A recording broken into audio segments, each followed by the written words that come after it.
Hello everyone, and today we are back with another important topic, the straight lines. तो straight lines में हम point की भी बात करेंगे और वो सारे concepts को revise करने वाले हैं जो आपके examination point of view के लिए ज़रूरी हैं. तो क्या क्या होता है इन straight lines में इसकी बात करेंगे, लेकिन straight lines का जो आधार है, जो सबसे basic चीज़ है, उससे शुरुआत करते हैं. That is the coordinate system. That is the coordinate system. ठीक है, अभी कोऑर्डिनेट सिस्टम क्या होता है इसके बारे में आप बचपन से सब लोग जानते ही हो, बहुत अच्छे से पढ़ी सुना ही है. तो इसको थोड़ा सा समझ लेते हैं, परख लेते हैं, ताकि स्ट्रेट लाइंस में आपको करने में कभी भी कोई दिक्कत ना आए. तो भाई कोऑर्डिनेट सिस्टम बना लेते हैं, एक्सिस बना लेते हैं. एक आपका एक्स एक्सिस होगा और एक वाई एक्सिस होगा. ये जो हॉरिजॉन्टल लाइन होती है इसको हम लोग बोलते हैं एक्स एक्सिस और इसको एक्स से डिनोट करते हैं.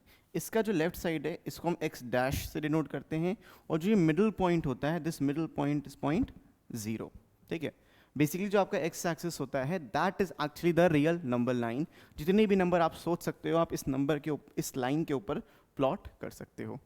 लेकिन कोऑर्डिनेट सिस्टम इसलिए बनाया गया कि कोई चीज़ अगर स्पेस में है, 2D स्पेस में है, जैसे कि एक प्लेन पेपर है, इवन ये बोर्ड ही है, मुझे कोई एक पॉइंट, मैंने एक पॉइंट यहाँ पे कुछ दे दिया इस तरीके से, उसको मेरे को बताना पड़ेगा कि कहाँ पे ये पॉइंट लाई करता है इस पूरे बड़े से स्क्रीन पर.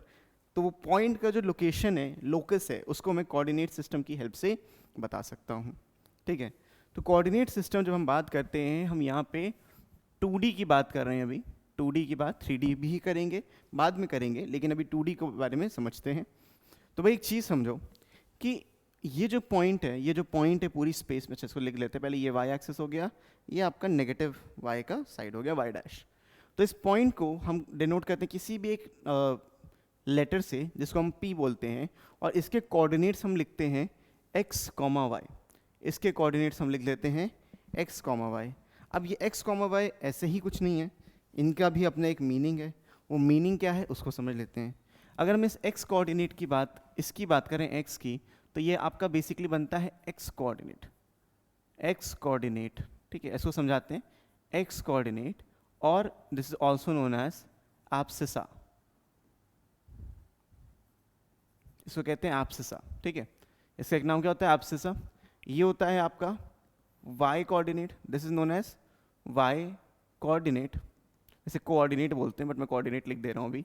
और this is also known as a simple ordinate. तो कभी आपको ऑर्डिनेट वर्ड दिखे तो आप समझ लेना आपसे हम वाई कोऑर्डिनेट की बात कर रहे हैं. ठीक है, अब इस x का एक्चुअल मीनिंग क्या होता है, ये तो कोऑर्डिनेट हो गया. इस x का मतलब क्या होता है कि भाई हम x एक्सिस मतलब 0 से लेके x एक्सिस पे कितना चले ये बताता है हमें x कोऑर्डिनेट. तो देखो, अगर मैं यहाँ पे ऐसे परपेंडिकुलर लाइन एक ड्रॉप करता हूँ, इस तरीके से समझो. अगर मैं ये परपेंडिकुलर लाइन ड्रॉप करता हूँ तो बेसिकली ओरिजिन से जो यहाँ तक का डिस्टेंस होगा, जो ओरिजिन से यहाँ तक का डिस्टेंस होगा, ये आपका y होगा. ये क्या होगा, ये आपका y डिस्टेंस होगा. y यूनिट्स आप 0 से लेके इस तक गए, तो इस पॉइंट पे पहुंचने के लिए मैं वर्टिकली मुझे कितना जाना पड़ेगा वो मुझे y बताता है, और हॉरिजॉन्टली कितना जाना पड़ेगा वो मुझे x बताता है. सो x is basically the distance of point p, the horizontal distance of point P from the origin, and y is the vertical distance of point P from the origin. भाई देखते रहो, समझते रहो, बहुत ही ज़्यादा इंपॉर्टेंट ये चीज़ कहलाती है. ठीक है, अगर हम बात करते हैं इन कोऑर्डिनेट्स की भी, इनको भी हम लिख सकते हैं कि भाई 0 पॉइंट से हम यहाँ आए, तो अगर मुझे इसका कोऑर्डिनेट भी अगर लिखना होगा, this can be written as 0 comma y. ठीक है, क्योंकि हम ऑलरेडी किस पे, हम वाई एक्सिस में. इसको हम लोग बोलते हैं, इस वाली लाइन को हम बोलते हैं, this line is known as y axis, and this line, ये वाली जो है, इसको हम लोग कहते हैं x axis. this is known as x axis. ये पूरी straight line x axis कहलाती है. अब यही पॉइंट जैसे मुझे यहाँ से 0 से लेके मुझे इस पॉइंट पे जाना है, देन इसका जो कोऑर्डिनेट हो जाएगा वो हो जाएगा x कॉमा 0. हमेशा हम x की वैल्यू पहले लिखते हैं, y की वैल्यू बाद में लिखते हैं. अब देखो यहाँ पे एक रेक्टेंगल जैसा कुछ फॉर्म हो रहा है, इसीलिए हम लोग इस कोऑर्डिनेट सिस्टम को रेक्टेंगुलर कोऑर्डिनेट सिस्टम भी बोलते हैं. This is also known as rectangular coordinate system. ठीक है, this system is also known as rectangular coordinate system. ये बात भी बहुत बेहतरीन तरीके से क्लियर हो जानी चाहिए, ठीक है। सो मेजर चीज़ें हमने कर ली हैं। अब रेक्टेंगुलर क्यों बोलते हैं? क्योंकि देखो जितने भी यहाँ पे एक्सिस हैं या जितने भी ये पॉइंट्स हैं सब 90 डिग्री पे अलाइंड है, सब 90 डिग्री पे अलाइन है। तो रेक्टेंगुलर इसीलिए बोलते हैं क्योंकि एक्स एक्सिस और वाई एक्सिस 90 डिग्री पे अलाइंड होते हैं। Since x axis and y axis are at 90 degree with respect to each other, ठीक है, with respect to each other, एक दूसरे से ये 90 डिग्री का एंगल बनाते हैं, इसीलिए हम लोग इसको रेक्टेंगुलर कोऑर्डिनेट सिस्टम भी बोल देते हैं। तो आई होप ये चीज़ आपको समझ में आ गई होगी। और जो सबसे ज़्यादा इंपॉर्टेंट इस कोऑर्डिनेट सिस्टम का पार्ट है, वो सबसे पहले वाली बात हम करते हैं, वो ये बीचों बीच पॉइंट है जहाँ पे ये दोनों कोऑर्डिनेट इंटरसेक्ट करते हैं, जहाँ पे ये दोनों कोऑर्डिनेट इंटरसेक्ट करते हैं, और इसको हम लोग कहते हैं origin. This guy here is known as the origin, और इसका जो कोऑर्डिनेट होता है वो होता है 0,0। दोनों ही वैल्यूज़ यहाँ पे 0 एग्जिस्ट होती हैं, इसीलिए इसको हम कहते हैं ओरिजिन, एंड दैट इज 0,0। आगे बात करते हैं। देखो बेटा, आगे we are going to talk about the distance formula. हम हर एक चीज़ समझेंगे स्ट्रेट लाइन और पॉइंट के बारे में। डिस्टेंस फॉर्मूला, इसकी बात कर लेते हैं।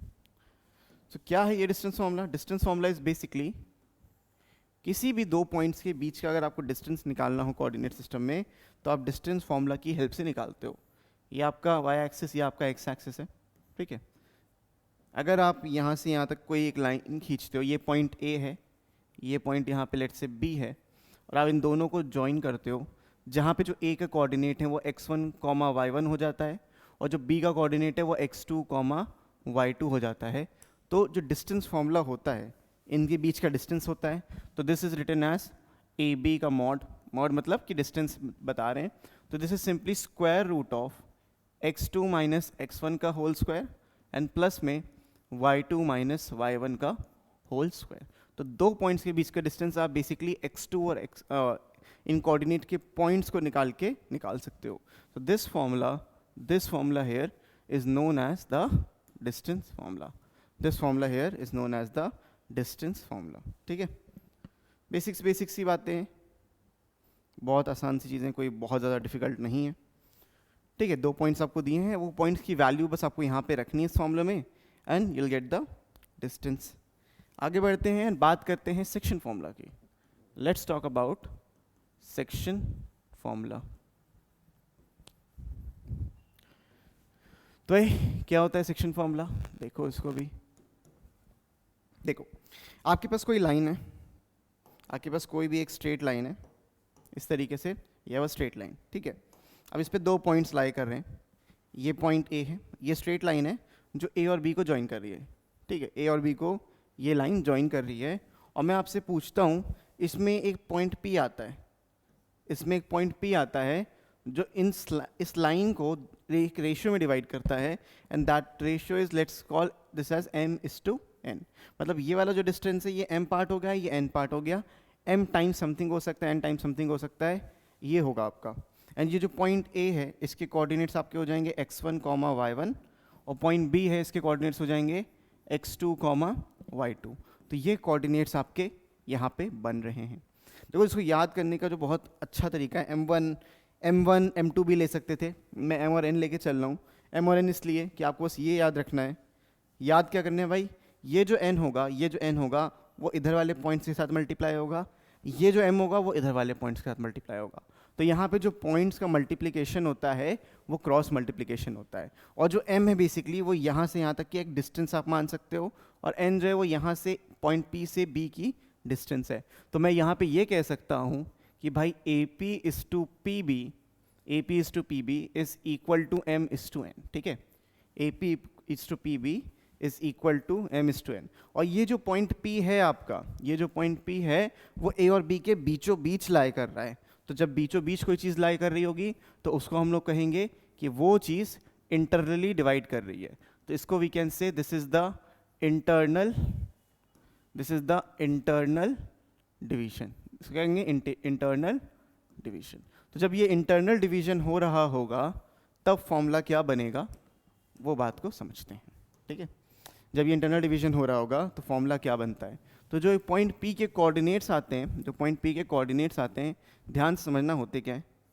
तो पॉइंट पी के कोऑर्डिनेट्स होंगे, देखो क्या होंगे, इसमें एक x की वैल्यू होगी, एक y की वैल्यू होगी, क्योंकि कोऑर्डिनेट x और y पे डिपेंड करता है।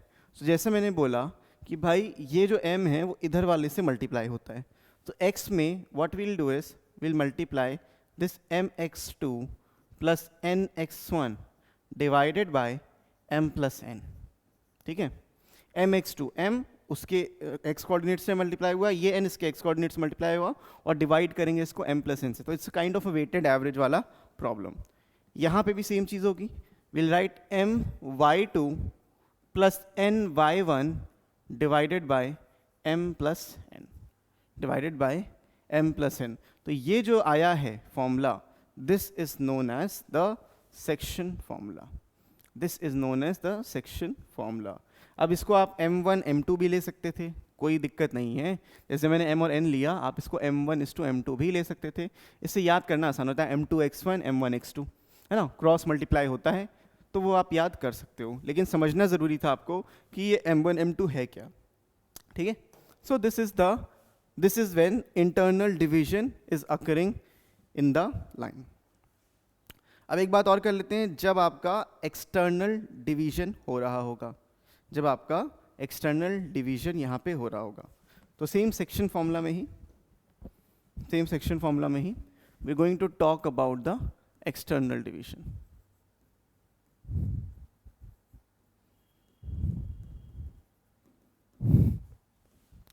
किस तरीके से होगा एक्सटर्नल डिवीजन वो भी देखो। भाई देखो, आपके पास एक लाइन थी, ये लाइन ए बी थी, let's call this line as A and B, और एक पॉइंट क्यू था, ये ए हो गया, ये बी, ये ए हो गया, ये बी हो गया, और जो पॉइंट क्यू था वो इसके बाहर कहीं लाई कर रहा है, इसके बाहर कहीं लाई कर रहा है।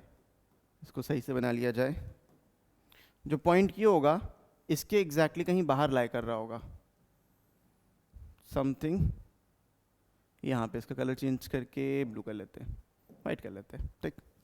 तो एक पॉइंट क्यू है वो कहीं यहाँ पे आपका लाई कर रहा होगा, और जो ये क्यू है इस ए बी को m:n में डिवाइड करता है। जो ये q है इस ए बी को m:n रेशियो में डिवाइड करता है। अब जब डिवाइड m:n में कर रहा है तो बीच में तो कोई पॉइंट है नहीं, यानी कि अगर मैं कहूँ q divides, if I write, यहाँ पे लिख देते हैं q divides line segment A B, मैं लाइन ए बी लिख रहा हूँ, तुम समझ लो लाइन सेगमेंट की बात कर रहे हैं, line A be in ratio m:n, in ratio m:n, मतलब a से q का डिस्टेंस m है और b से q का डिस्टेंस n है। So what that means is कि भाई यहाँ से लेके यहाँ तक का डिस्टेंस, इसको थोड़ा सा प्रॉपरली बना लिया जाए, यहाँ से लेके यहाँ तक का जो डिस्टेंस है पूरा, ये m यूनिट्स है, ये आपका m यूनिट्स है, और यहाँ से लेके यहाँ तक का जो डिस्टेंस है वो आपका n यूनिट्स है। ये बात अगर आप समझ गए तो आप यहाँ पे चीज़ों को समझ गए, ठीक है, बात समझ में आई। तो A से लेके Q तक का जो डिस्टेंस है वो m यूनिट्स है, और B से लेके Q तक का जो डिस्टेंस है वो n यूनिट्स है। तो ये आपका बन जाएगा सेक्शन फॉर्मूला जब हमारा एक्सटर्नल डिवीजन हो रहा होगा। इसको थोड़ा सीधा कर लिया जाए, ठीक है, ये बन जाएगा। तो याद रखना भाई, यहाँ से लेके यहाँ तक का डिस्टेंस m है, यहाँ से लेके यहाँ तक का डिस्टेंस m है, तो ये आपका m:n रेशियो में डिवाइड होगा, ठीक है, ये आपका m:n रेशियो में डिवाइड होगा। तो यहाँ मैं लिख भी देता हूँ कि भाई AQ:BQ is equal to m:n, ये चीज़ है। तो जो Q पॉइंट आएगा देखो क्या आएगा, सिमिलरली करना वही है, इस A के कोऑर्डिनेट आपके x1, y1 थे, इस B के कोऑर्डिनेट आपके x2, y2 थे। तो करना क्या है, क्रॉस मल्टीप्लिकेशन करना है। ये जो n है ये b से q का डिस्टेंस है, n को इससे मल्टीप्लाई करेंगे, m को इससे मल्टीप्लाई करेंगे।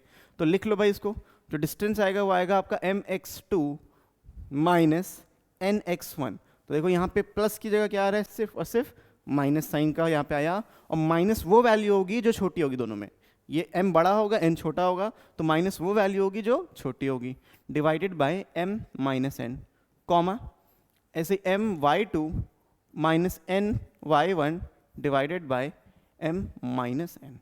सो ये आपका एक्सटर्नल डिवीजन का फॉर्मूला आ जाता है। तो ये सब चीज़ें समझना बहुत ज़्यादा ज़रूरी थी, बहुत ही ज़्यादा ज़रूरी थी, ताकि आप चीज़ों को समझ पाओ। ठीक है, ओके, नेक्स्ट टॉपिक पे आते हैं। Next topic is harmonic conjugate. Harmonic conjugate, ठीक है। So what is harmonic conjugate, इसको समझना बहुत ज़रूरी है।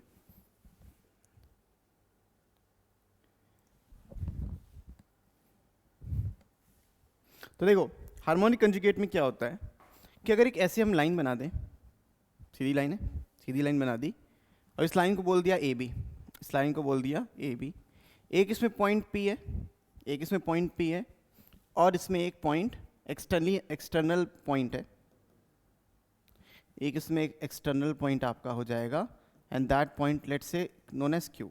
ठीक है, ये आपका एक्सटर्नल पॉइंट हो गया, पॉइंट क्यू। तो अगर आपका जो P है, यहाँ पे क्या बोला जाएगा कि भाई जो P है डिवाइड्स इंटरनली, या P इंटरनली डिवाइड्स बोल सकते हो,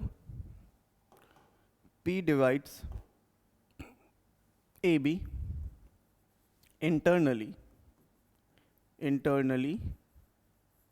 in ratio m/n। ठीक है, जो P है वो AB को इंटरनली डिवाइड कर रहा है रेशियो m/n में, and Q divides AB externally in same ratio m/n।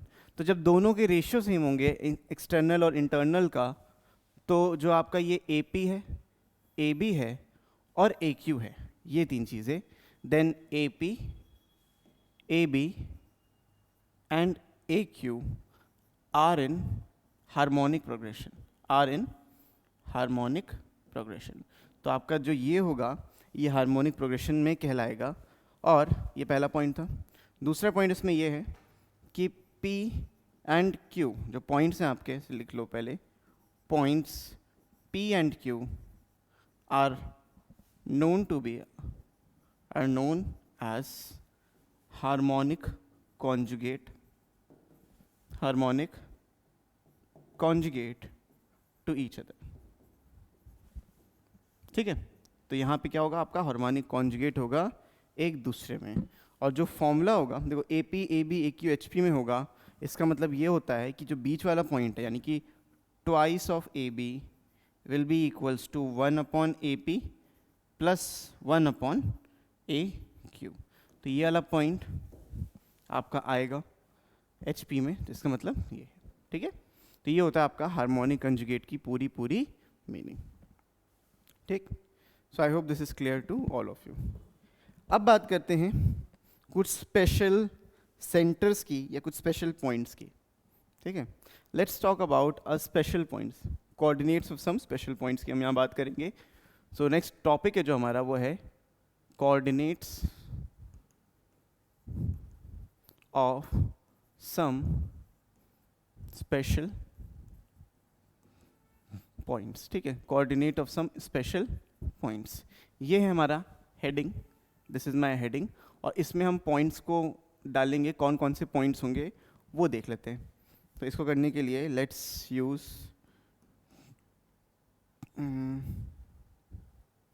Just a second, okay, जितना यूज होगा, ठीक है, वरना फिर इरेज करा जाएगा। सो जो पहला पॉइंट इसमें इंपॉर्टेंट पॉइंट है, दैट इज द सेंट्रॉइड। पहला जो इंपॉर्टेंट पॉइंट है that is centroid of a triangle. So centroid होता क्या है ये समझ लेते हैं भाई, कि अज्यूमिंग आपने एक ट्राइंगल बनाया। ठीक है, ट्राइंगल किसी भी तरीके से हो सकता था, ये तो इक्विलेटरल ट्राइंगल बन रहा है यहाँ पे, किसी भी तरीके का ट्राइंगल हो सकता था, एंड यहाँ से आपने मीडियन एक पास कराई, यहाँ से आपने एक मीडियन पास कराई, ये आपका points A, B and C हैं, इनके कोऑर्डिनेट्स आपके x1, y1 हो जाएगा, ये आपका x2, y2 एंड ये x3, y3। तो ये तीन आपके पॉइंट्स हैं, ये जो लाइन है, ये जो लाइन है, this line is the median, this line is known as the median. Median का काम क्या होता है, जो अपोजिट साइड होती है उनको इक्वल पार्ट में डिवाइड करना, जो अपोजिट साइड होती है उनको इक्वल पार्ट में डिवाइड करना।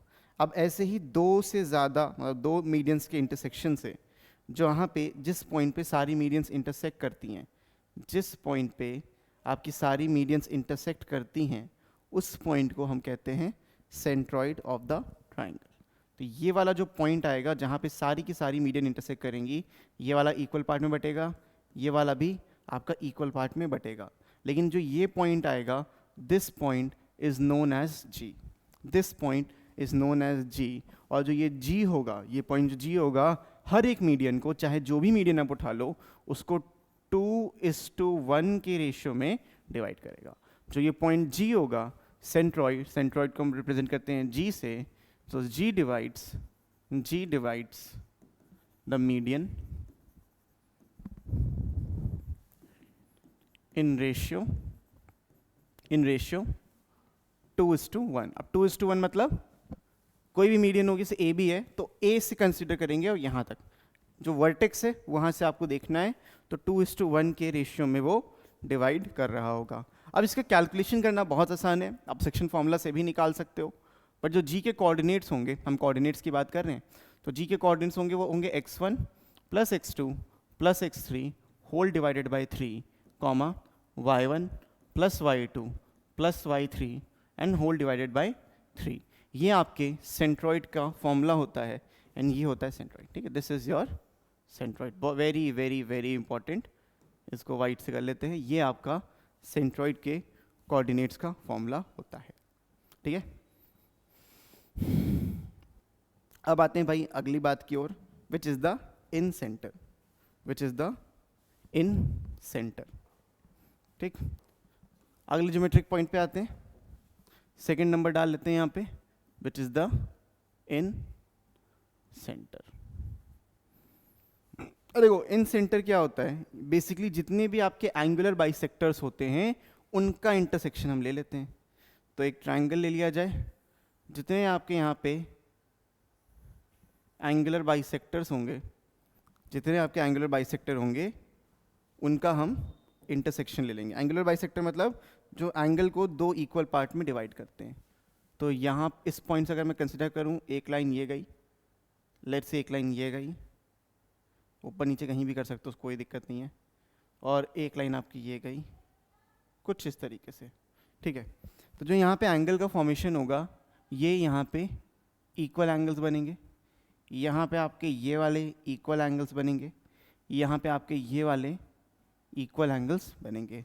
तो यहाँ पे एंगल्स को इक्वल पार्ट में डिवाइड कोई लाइन करती है, वो लाइन कहलाती है आपकी angular bisector. This is your angular bisector. और एंगुलर बाइसेक्टर के इंटरसेक्शन पॉइंट को ही हम लोग कहते हैं इन सेंटर, आई। ठीक है, incentre is denoted with I. Angular bisector के इंटरसेक्शन पॉइंट्स को ही वी कॉल एज आई। ठीक है, तो भाई इसके कोऑर्डिनेट्स निकालना भी बहुत आसान है।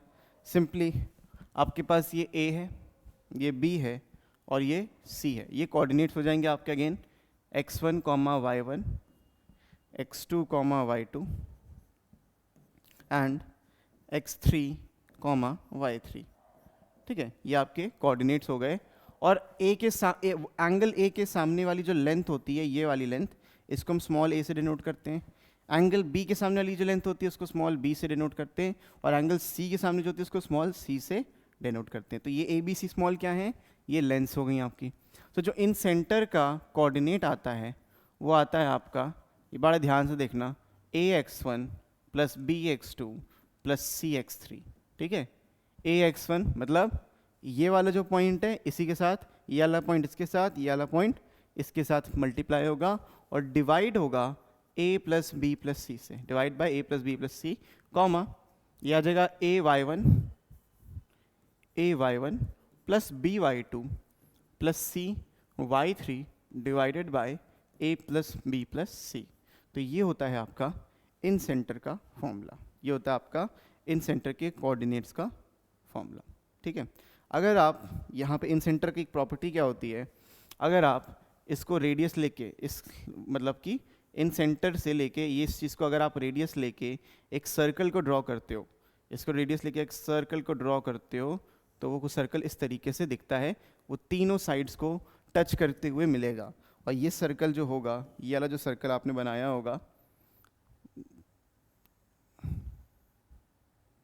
ये जो सर्कल आपने बनाया होगा, इस सर्कल को कहा जाएगा इन सर्कल, इस सर्कल को कहा जाएगा इन सर्कल। ठीक है, इन रेडियस निकालने का भी फॉर्मूला होता है, उसकी भी हम बात अभी यहाँ पे करेंगे। ठीक है, अब क्योंकि इन सेंटर जैसा कुछ होता है तो डेफिनेटली एक्स सेंटर जैसा भी कुछ ना कुछ एग्जिस्ट करेगा। तो third point is excentre, excentre. ठीक, third point is excentre या एक्स सेंटर्स होंगे, क्योंकि कई सेंटर्स यहाँ पे लाई करेंगे। ठीक है, एक्स सेंटर्स होंगे, यहाँ पे कई एक्स सेंटर्स लाई करेंगे। तो भाई एक्स सेंटर क्या होता है ये भी समझ लो भाई, बहुत ही ज़्यादा इंपॉर्टेंट तो नहीं है लेकिन जानना ज़रूरी है। तो देखो आपके पास एक ट्राइंगल है, यह है वो ट्राइंगल, थोड़ा सा बड़ा कर लिया जाए। ठीक है, एक आपने यहाँ पे ट्राइंगल का फॉर्मेशन किया। अगेन जो पॉइंट्स हैं आपके वही पॉइंट्स रहेंगे, वही पॉइंट्स रहेंगे ए बी सी। तो आपका ए पॉइंट हो गया, बी पॉइंट हो गया और यहाँ पे सी पॉइंट हो गया। ये आपकी साइड ए हो गई, साइड बी एंड साइड सी। तो साइड्स का भी आपको क्लियर हो गया फंडा, और एंगल्स का भी समझ में आ रहा होगा, x1 y1, x2 y2 and x3 y3। तो देखो बच्चों, अगर आप इसको थोड़ा सा आगे ऐसे एक्सटेंड करते हो, आप इसको थोड़ा सा आगे एक्सटेंड करते हो और इसको भी थोड़ा सा आगे ऐसे एक्सटेंड करते हो, ठीक है, तो यहाँ पे एक सर्कल का फॉर्मेशन होगा जो तीनों साइड को टच करते हुए, तीनों साइड्स को यहाँ पे टच करते हुए निकलेगा। राइट, तीनों साइड्स को यहाँ पे टच करते हुए निकलेगा और इसका जो सेंटर होगा वो आपका एक्स सेंटर कहलाएगा। सिमिलरली अगर आप इसको थोड़ा सा आगे बढ़ाते हो, इसको थोड़ा सा आगे बढ़ाते हो, तो अगेन कुछ इस तरीके से सर्कल का फॉर्मेशन होगा और ये टच करते हुए निकलेगा, याद रखना।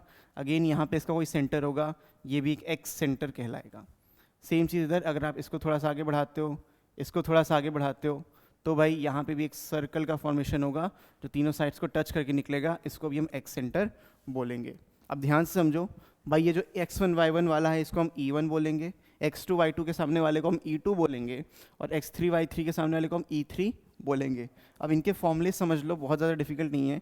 इन सेंटर का अगर आपको याद है तो this is quite easy, this is quite easy. तो भाई जो e1 की वैल्यू आएगी, जो e1 की वैल्यू आएगी वो देखो ईजी है। आप अगर ए लेके कर रहे हो, देखो आप यहाँ पे ए लेके कर रहे हो, तो बस आपको जो वैल्यू लेनी है इन सेंटर में, यहाँ पे ए को नेगेटिव ले लो, A x1 plus B x2 plus C x3 divided by minus A plus B plus C, comma minus A y1 plus B y2 and plus में C y3 again divided by minus A plus B plus C. ये आपकी E1 की value आ जाएगी। Similarly E2 and E3 भी मिल जाएगा। E2 में क्या होगा, अब ये AX1 एज इट इज़ रहेगा लेकिन माइनस में BX2 हो जाएगा।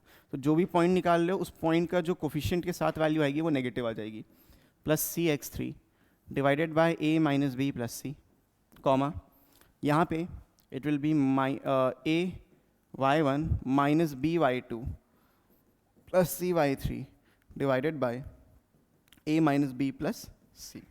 ऐसे E3 की वैल्यू भी आ जाएगी, it will be AX1 plus BX2 minus CX3 divided by A plus B minus C, comma AY1 plus BY2 minus CY3 divided by A plus B minus C. तो भाई ये तीन एक्स सेंटर्स बनते हैं, तीनों का फॉर्मूला समझ लो किस तरीके से ये रिलेट होते हैं। क्लियर? तो ये आपका होता है एक्स सेंटर्स के तीन फॉर्मूलेस। आगे बढ़ते हैं भाई ऑर्थो सेंटर पे और सर्कम सेंटर पे। ठीक है, ऑर्थो सेंटर पे एंड सर्कम सेंटर पे। सो जो नेक्स्ट है fourth, ortho centre and circum centre. पहले एक एक करके करते हैं। ऑर्थो सेंटर, ठीक है। So what's an orthocentre? देखो अगर मैं यहाँ पे एक ट्राइंगल बनाता हूँ इस तरीके से, फ्री हैंड वाला बना रहा हूँ, अगर मैं यहाँ पे एक ट्राइंगल बनाता हूँ इस तरीके से कुछ, और इसमें कुछ लाइंस बनाता हूँ जो एक्चुअल में से परपेंडिकुलर लाइंस हो, द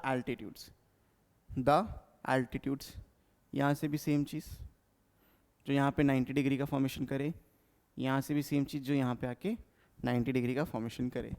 तो यहाँ से ये देखो 90 डिग्री बन रहा है, यहाँ पे ये 90 डिग्री बन रहा है, यहाँ पे ये 90 डिग्री बन रहा है। तो पॉइंट आपके ए हैं, बी है और सी है। ये जो पॉइंट होगा इंटरसेक्शन पॉइंट, इस पॉइंट को हम बोलते हैं O. This point is known as O and this is the orthocentre. ठीक, अगेन वही है कि भाई ये जो लाइन्स हैं, ये लाइन्स कहलाती क्या हैं? ये लाइन्स कहलाती क्या हैं? These lines are known as the altitudes. These lines are known as the altitudes. ठीक है, इनको हम एल्टीट्यूड्स कहते हैं। और ये जो ओ आया है ये ऑर्थो सेंटर होता है। इसके कोऑर्डिनेट्स x1, y1, इसके कोऑर्डिनेट्स x2, y2, इसके कोऑर्डिनेट्स हो जाएंगे x3, y3 and so on so fourth. अब इसको अगर हमें कैलकुलेट करना है, इसका फॉर्मूला थोड़ा सा तिरछा होता है बट अगेन इजी ही होता है, कोई डिफिकल्ट नहीं है। जैसे यहाँ पे ABC आ रहा था, यहाँ पे जो ऑर्थो सेंटर का फॉर्मूला आएगा वो आएगा भाई x1 into tan A, x1 into tan A। तो x1 क्या है? ये पॉइंट x1, और tan A क्या है? ये एंगल A पूरा, ये जो भी एंगल A है वो आपका tan A आ जाएगा, plus x2 tan B plus x3 tan C divided by tan A divided by tan A plus tan B plus tan C। ठीक है, ये हो जाएगा, कॉमा इसके जो y कोऑर्डिनेट होंगे again y1 tan A plus y2 tan B plus y3 tan C divided by tan A plus tan B plus tan C। ठीक है, ये फॉर्मूला आपका हो जाएगा ऑर्थो सेंटर का। tan के टर्म्स में ये वैल्यूज आपको मिलेंगी। I hope this is clear to all of you. Easy है, कोई दिक्कत वाली बात नहीं है, सिर्फ आपको इनकी फॉर्मूले ही याद करने हैं। ऑर्थो सेंटर में ये होता है, उसमें ये होता है, तो ये सब अगर याद है तो कोई भी दिक्कत वाली बात एज सच आपको नहीं आएगी, ये भी कंफर्म है। ठीक, लास्ट पे आते हैं, that is the circum centre. That centre, fifth one is the circum centre. Circum centre, so what's a circum centre? What's a circum centre? देखो, अगर आप कोई भी ट्राइंगल लेते हो, मेक एनी ट्राइंगल, ट्राइंगल बना लेते हैं कुछ इस तरीके से, कोई भी रैंडम ट्राइंगल बना लेते हैं।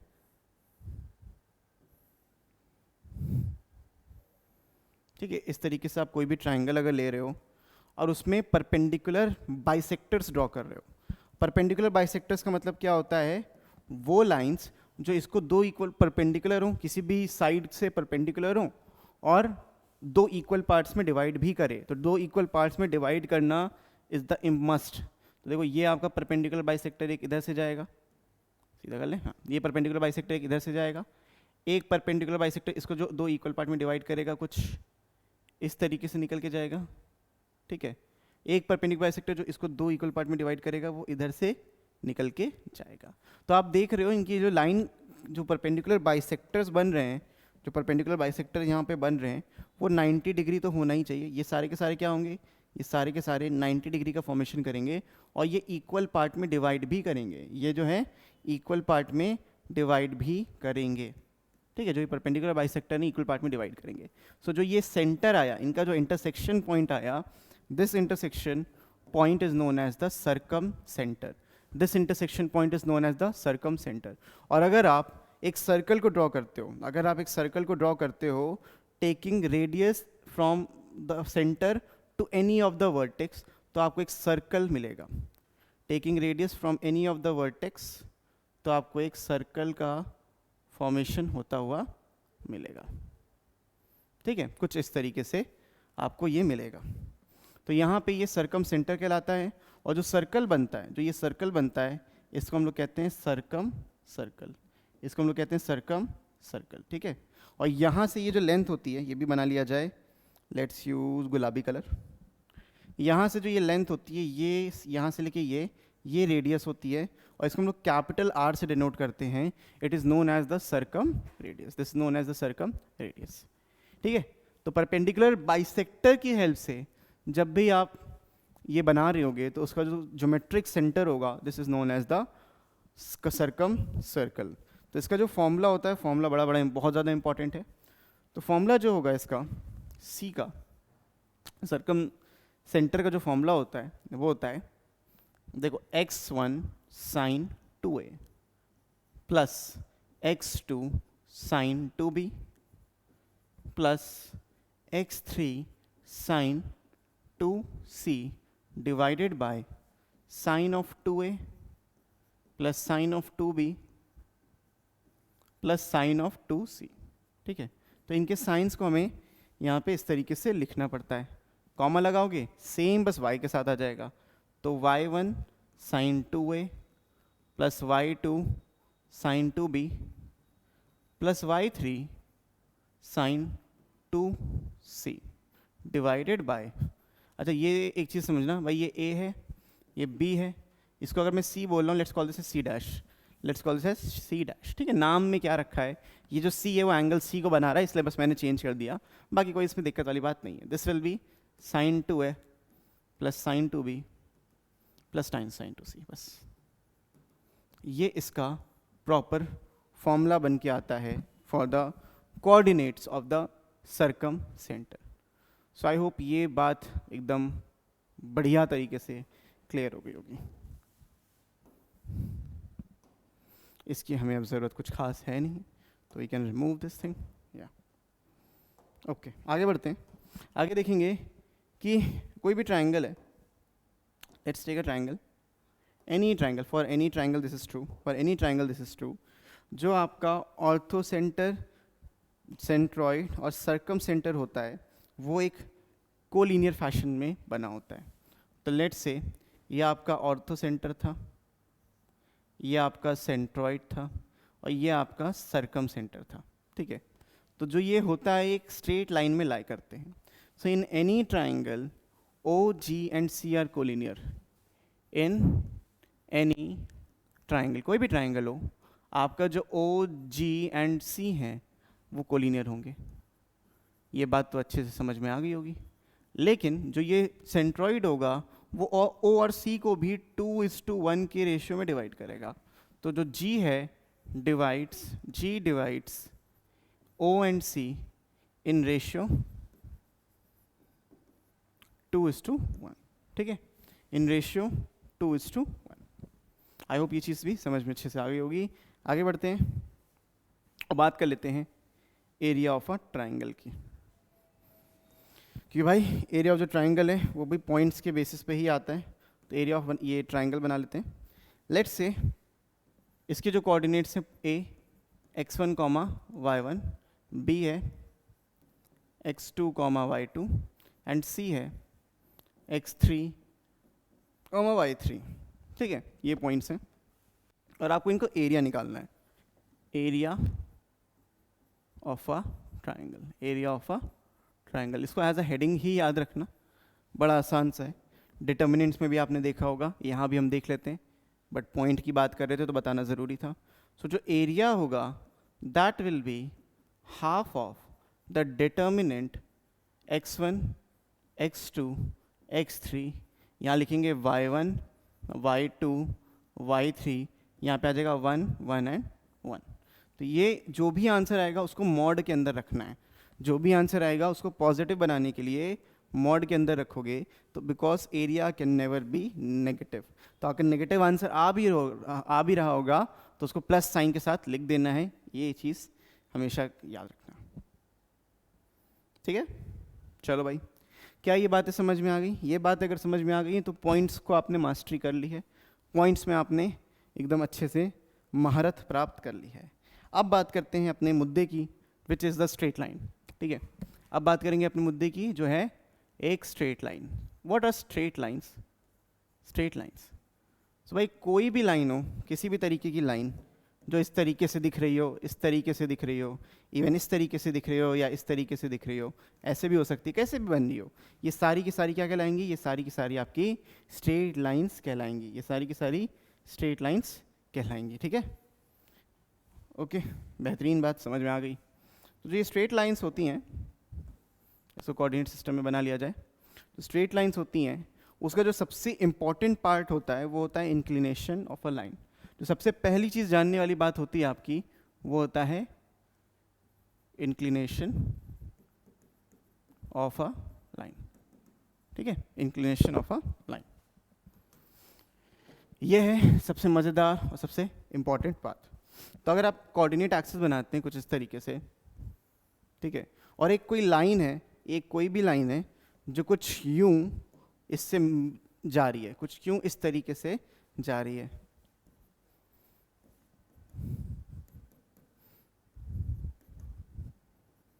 ठीक है, तो यहां से जो positive direction of x axis से एंटी क्लॉकवाइज हम एंगल ट्रेस करते हैं, this theta is known as the angle of inclination या इंक्लिनेशन ऑफ अ लाइन कह सकते हो। This theta is known as the inclination of a line. तो ये थीटा क्या है, theta is basically angle, theta is basically angle made by the line with positive direction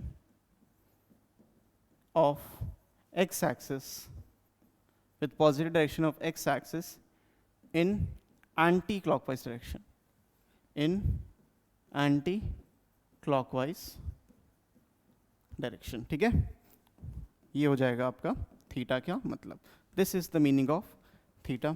और जो ये थीटा की वैल्यू होगी, ये जो थीटा की वैल्यू होगी, दिस ऑलवेज लाई फ्रॉम 0 से लेके 2 pi. This theta always lie from 0 से लेके पाई। ठीक है, पाई तक हम करेंगे, 180 डिग्री तक करेंगे, वरना वापस से वो इंक्लिनेशन चेंज होता रहता है। Okay, I hope this is clear to all of you. Theta always lies between 0 to pi. ठीक, अब इस थीटा के बारे में कुछ बातें जो ज़रूरी हैं जानना, वो क्या क्या हैं। देखो, अगर आप इस तरीके से एक्सिस बना रहे हो, ठीक है, ये एक्सिस हमने बना लिया।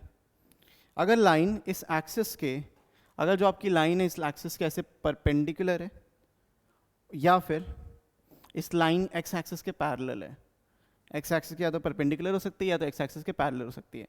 अगर एक्स एक्सिस के परपेंडिकुलर है तो इसका जो थीटा होगा वो 90 डिग्री होगा।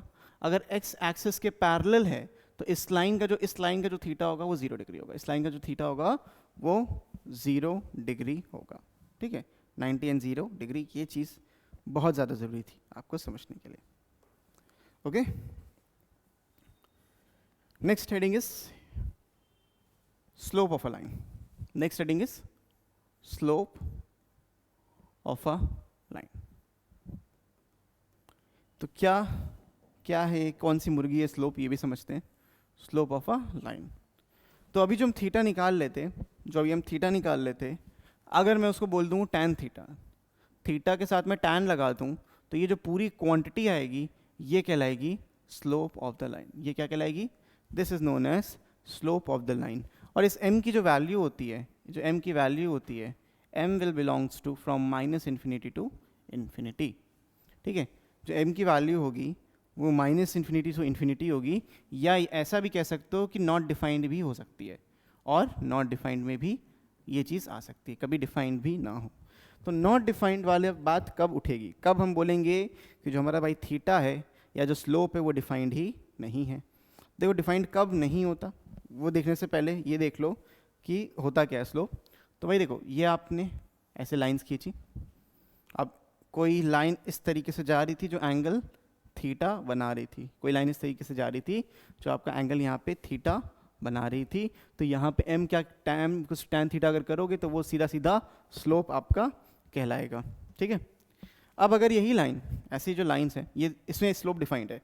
अब अगर ये लाइन्स हैं, दो स्पेशल केसेस ये हैं कि भाई एक लाइन आपकी ऐसे जा सकती है, एक लाइन ऐसे जा सकती है, तो इस लाइन के लिए जो m होगा वो नॉट डिफाइंड होगा, इस लाइन के लिए जो m होगा वो नॉट डिफाइंड होगा, क्योंकि इसका जो थीटा होता है वो 90 डिग्री होता है। कितना होता है? 90 डिग्री। और इसका जो m होगा, इस वाली लाइन का, इसका m 0 होगा। इसका स्लोप कितना होगा? इसका स्लोप 0 होगा। और for any other line it's tan theta. ये दो स्पेशल लाइन्स हैं। m इसका नॉट डिफाइंड होता है, तो वर्टिकल लाइन्स का slope is not defined. Slope of the vertical line is not defined. तो यहाँ मैं लिख लेता हूँ कि भाई slope of vertical line is not defined. ठीक है, सो ये चीज़ होती है स्लोप ऑफ अ लाइन के बारे में। अब क्या फॉर्मूला होता है स्लोप निकालने का, ये सबको पता ज़रूर है, पर मैंने जैसे प्रॉमिस किया था बेसिक्स से बेसिक चीज़ बताना है। Formula to calculate slope. ठीक है, क्या फॉर्मूला यूज़ होता है स्लोप निकालने का, उस फॉर्मूले की भी यहाँ पे हम बात कर लेते हैं। देखो भाई, तो लेट्स से आपकी ये लाइन है, ये कोऑर्डिनेट सिस्टम हो गया, ये लाइन ऐसे जा रही थी। अब ये जो लाइन है वो एक पॉइंट ए से जा रही है, एक पॉइंट बी से पास होते हुए जा रही है। अब चाहे मैं इस थीटा की बात करूँ या फिर यहाँ पे देखो एक ट्राइंग परपेंडिकुलर ड्रॉप करके इस थीटा की बात करूँ, ये दोनों जो थीटा होंगे वो इक्वल होंगे। क्यों इक्वल होंगे? इक्वल इसलिए होंगे because of the corresponding angles. ये जो थीटा होंगे यहाँ पे आपके इक्वल होंगे। तो अगर मुझे इसका स्लोप निकालना है, देखो स्लोप निकालना है यानी m equals to tan theta की वैल्यू निकालनी है। तो पहले तो स्लोप समझो, ये आपका जो पॉइंट A होगा ये आपका x1, y1 होगा, point B is x2, y2। तो जो m होगा दैट इज सिंपली भाई y2 minus y1 divided bye x2 minus x1। ये होता है आपके स्लोप का formula. This is the formula for the slope. ठीक है, ये होता है स्लोप का फॉर्मूला। और इसको ऐसे भी देख सकते हो कि अगर मैंने यहाँ पे ये कंस्ट्रक्शन किया, यहाँ पे मैंने इस कंस्ट्रक्शन को पूरा कर दिया कुछ इस तरीके से, तो ये जो पॉइंट है इसके कोऑर्डिनेट x2 y2 है, और ये वाला जो है इसका डिस्टेंस यहाँ से जो है वो y1 है। यानी ये जो लाइन आएगी BC ये आ जाएगी y2 माइनस y1, और ये वाली जो लाइन आएगी ये आ जाएगी आपकी, यहाँ पे लिख देता हूँ x2 माइनस x1। तो जब ये x2 माइनस x1 है, y2 माइनस 1 है, तो tan थीटा कितना आ जाएगा? Perpendicular upon base. Perpendicular upon base भी एग्जैक्टली ये होता है, तो इसीलिए हम इसको कहते हैं m equals to tan theta. ठीक है, तो ये चीज़ होती है formula to calculate the slope. अगली बात कर लेते हैं इंटरसेप्ट्स की।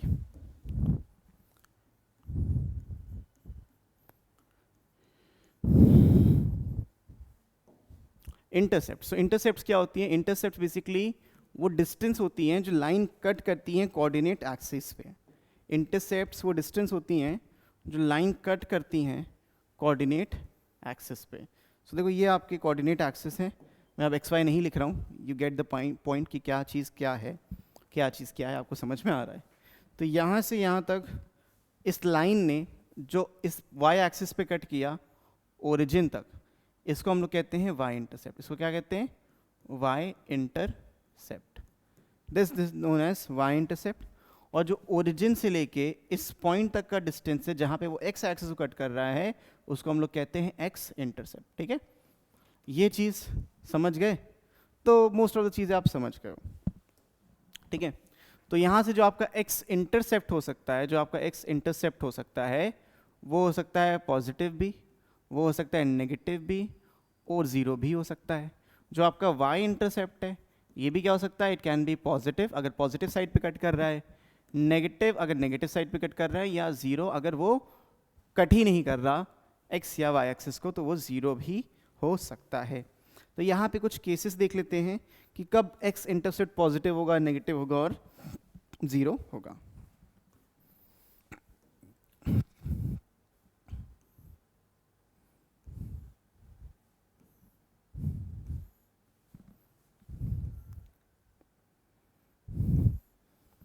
ये बहुत सारे कोऑर्डिनेट एक्सेस बना लिए हमने, और इन पे बनाएंगे लाइंस। अब इन पे बनाएंगे लाइंस, तो देखो अगर कोई लाइन है वो यहाँ से एकदम बीचों बीच से पास हो रही है, तब क्या होगा? या फिर कोई लाइन है जो इस तरीके से पास हो रही है, तब क्या होगा? या फिर ऐसे पास हो रही है, तब क्या होगा? और this can also be the case. तो इस तरीके की लाइंस आपकी बन सकती हैं, इस चीज़ का आपको ध्यान देना है। अब देखो यहाँ पे ना ये X एक्सिस पे कुछ काट रही है, ना ये Y एक्सिस पे कुछ काट रही है, तो इसका जो X इंटरसेप्ट होगा जो इसका एक्स इंटरसेप्ट होगा वो 0 होगा, और जो वाई इंटरसेप्ट होगा वो भी 0 होगा। यहाँ पे आप देख सकते हो ये जो एक्स एक्सिस पे लाइन कटा है ये पॉजिटिव कटा हुआ है ना। तो इस पॉइंट, अगर मैं इसको बोलूँ लेट से ये पॉइंट ए है, और ये जो है ये नेगेटिव साइड कटा है बी यूनिट्स का, तो नेगेटिव है। इसको हम लेट से पॉइंट ए बी क्या, इसको बोल दो, देखो इनके कोऑर्डिनेट्स ही लिख लो। इसको मैं बोल सकता हूँ चलो ये 1,0 हो गया, और ये पॉइंट आ गया आपका 0,-2, ठीक है, 0,-2।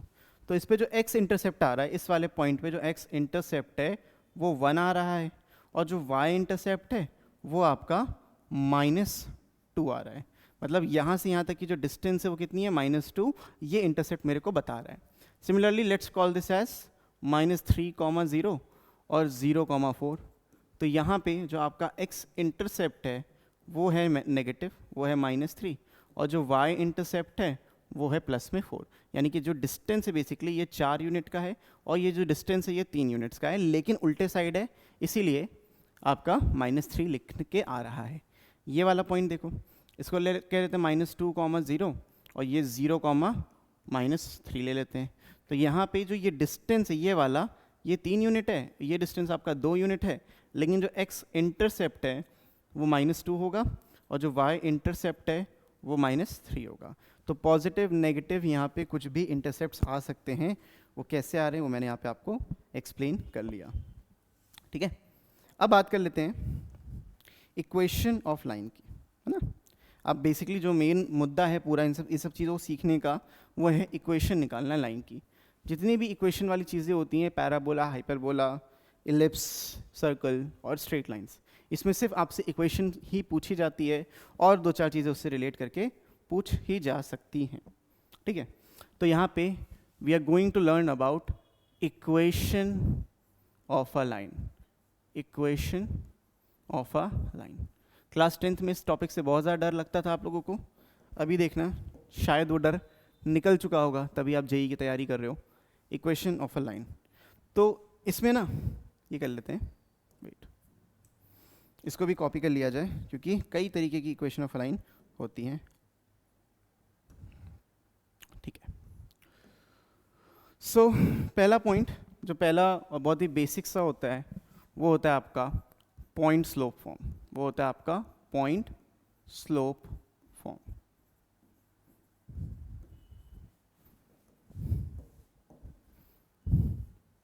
तो अगेन देखो इसमें क्या होता है, आपके पास ये कोऑर्डिनेट एक्सिस है, आपके पास ये कोऑर्डिनेट एक्सिस है, ठीक है।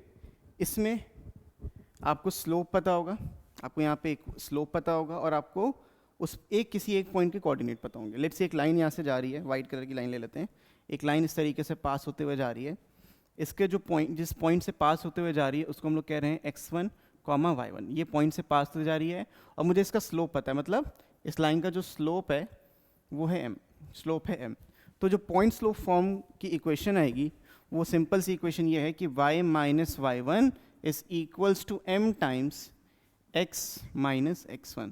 सो this equation is known as the point equation line की फॉर्म, ठीक है। इस इक्वेशन को ही हम लोग कहेंगे this is the point slope form, this is the point slope form, clear. तो इसमें कुछ ज़्यादा डिफिकल्टी है नहीं, बस समझने वाली बातें हैं, समझते रहो और करते रहो।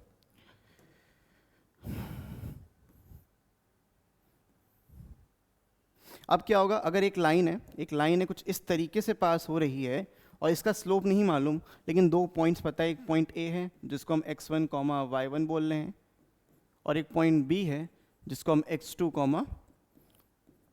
y2 बोल रहे हैं, ठीक है। तो देखो मुझे क्या करना है, इसका मैं डायरेक्टली स्लोप निकाल सकता हूँ, इसका मैं बहुत आराम से स्लोप निकाल सकता हूँ। मुझे स्लोप पता नहीं है, लेकिन स्लोप निकालना हमने सीखा था y2 minus y1 divided by x2 minus x1। तो जो पुराना फॉर्म था, अच्छा ये आप यहाँ पे लिख लो, सेकेंड पॉइंट है 2 पॉइंट फॉर्म। ये क्या है, आपको 2 पॉइंट दिए हैं, 2 पॉइंट फॉर्म। यहाँ पे आपको 2 पॉइंट दिए हैं और इनका आपको निकालना है। तो 2 पॉइंट फॉर्म में आपको बस जो लिखा था उसमें वैसे लिखना है, y minus y1 is equals to, क्या लिखा था, x minus x1, right, x minus x1, इतना आपने लिख लिया। अब यहाँ पे स्लोप की वैल्यू रखनी थी, m था, तो स्लोप की वैल्यू क्या हो जाएगी, सीधा सीधा y2 minus y1 divided bye x2 minus x1। तो बेसिकली उसी का ये एक्सटेंडेड पार्ट है जो अभी हमने पीछे किया, उसी का ये एक्सटेंडेड पार्ट हो जाएगा। क्लियर? तो ये होता है आपका 2 point form.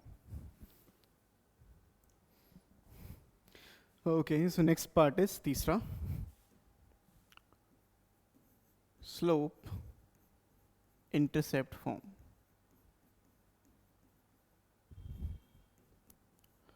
Slope intercept form, तो ये फॉर्म क्या कहता है? ये फॉर्म ये कहता है कि if you have a straight line, if you have a straight line passing from the coordinate axis, कुछ इस तरीके की लाइन जो इस तरीके से आपकी पास हो रही थी, और आपको इस लाइन का स्लोप पता है, slope is equal to m, और ये जो डिस्टेंस है ये पता है c, ये क्या है? y इंटरसेप्ट है। और अगर आपको ये वैल्यू पता है तो आप किसी भी लाइन का इक्वेशन निकाल सकते हो बाय सेइंग कि y is equals to mx plus C. सबसे ज़्यादा सिंपलेस्ट फॉर्म अगर कोई है तो वो यही है, the slope intercept form, y is equals to mx plus C. ठीक है? और अगर मैं सेम लाइन को ले लूँ, सेम लाइन को ही, इसको ही ले लूँ, और मुझे इसका स्लोप नहीं मालूम, ठीक है, if I take the same line and I don't know the slope of the line, तो ये आ जाता है आपका फोर्थ पॉइंट में, which is known as the intercept form, which is known as the intercept form. तो अगर कोई भी कोऑर्डिनेट एक्सिस तरीके से बना लेते हैं, ठीक है, ये आपकी लाइन यहाँ से पास हो रही है, और ये इस पे जो इंटरसेप्ट बना रही है, y इंटरसेप्ट बना रही है, let's say y intercept is equal to b, and यहाँ पे जो इंटरसेप्ट बना रही है x intercept is equal to a। मतलब यहाँ से यहाँ की जो डिस्टेंस है वो ये a यूनिट्स है, यानी इसके कोऑर्डिनेट्स रहेंगे a, 0, और यहाँ से यहाँ तक की जो डिस्टेंस है वो b यूनिट्स हैं, इसके कोऑर्डिनेट हो जाएंगे 0, b।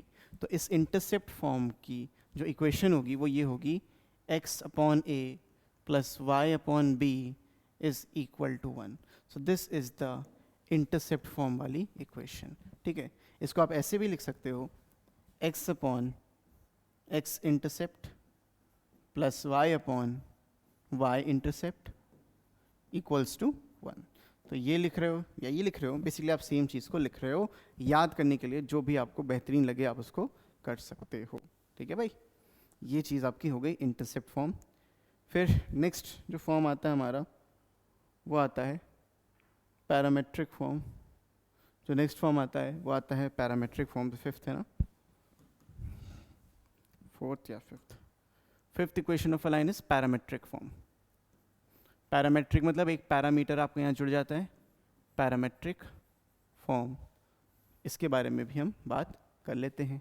तो पैरामेट्रिक फॉर्म क्या होता है वो समझो कि let's say you have a coordinate axis, इस तरीके से आपका ये कोऑर्डिनेट एक्सिस है, यहाँ से आपकी एक लाइन पास हो रही है कुछ इस तरीके से, और मैं इस पे एक परपेंडिकुलर डिस्टेंस ड्रॉ कर सकता हूँ ओरिजिन से, एक परपेंडिकुलर ड्रॉप कर सकता हूँ इस पे मैं ओरिजिन से। परपेंडिकुलर मतलब ये 90 डिग्री एंगल बनेगा, ये एंगल जो बन रहा है वो 90 डिग्री एंगल बन रहा है।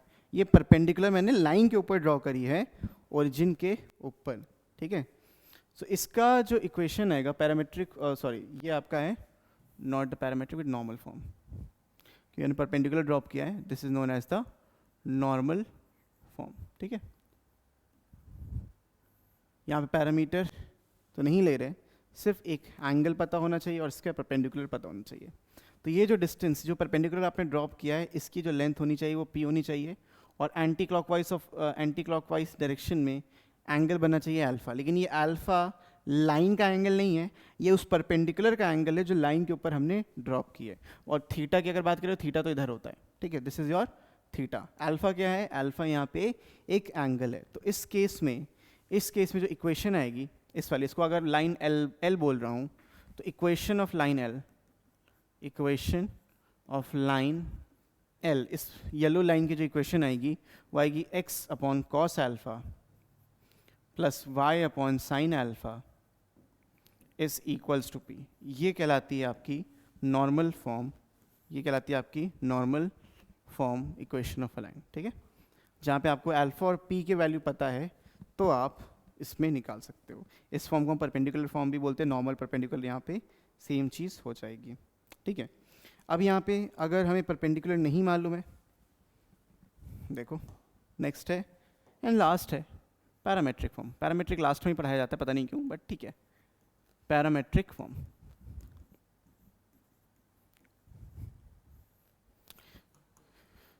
सो again we have lines. Lines की बहुत भाई इस समय डिमांड है यहाँ पे।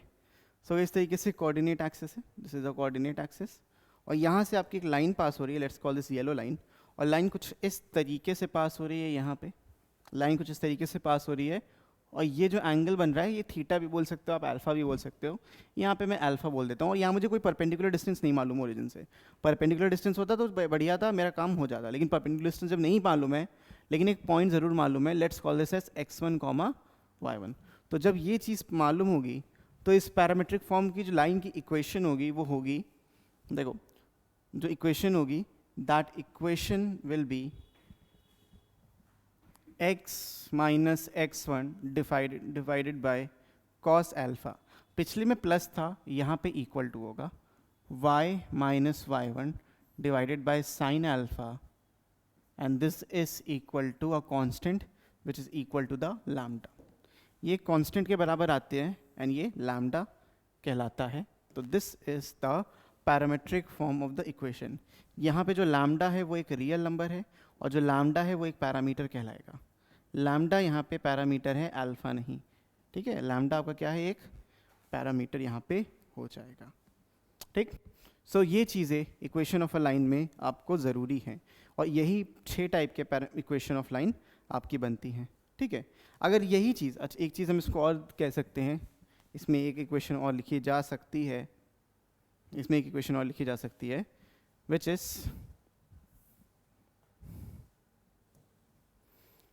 Is equation of a line in determinant form. Equation of a line in determinant form, इसको हटा देते हैं, इसको भी हटा सकते हैं, कोई दिक्कत नहीं है, ओके ठीक है। अल्फा को हटा दें, मुझे उस पॉइंट की ज़रूरत है।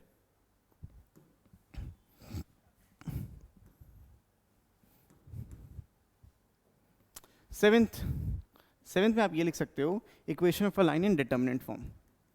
Equation of line in determinant form, ये अगर कभी दे दिया तो भी घबराने का नहीं है, कैसे बस करना है वो समझो, इन डिटर्मिनेंट फॉर्म।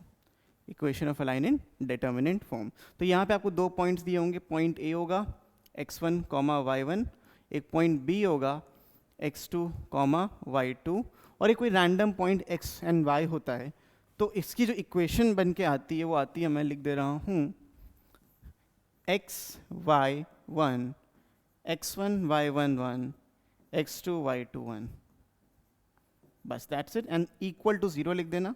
ये जो डिटर्मिनेंट है इक्वल टू 0 करोगे, ओपन करने के बाद आपकी इक्वेशन ऑफ अ लाइन ही आपको बन के मिलेगी, ठीक है। इक्वेशन ऑफ अ लाइन आपको बन के मिलेगी। ये हो गया आपका इक्वेशन इसकी, ठीक है। 8th पार्ट,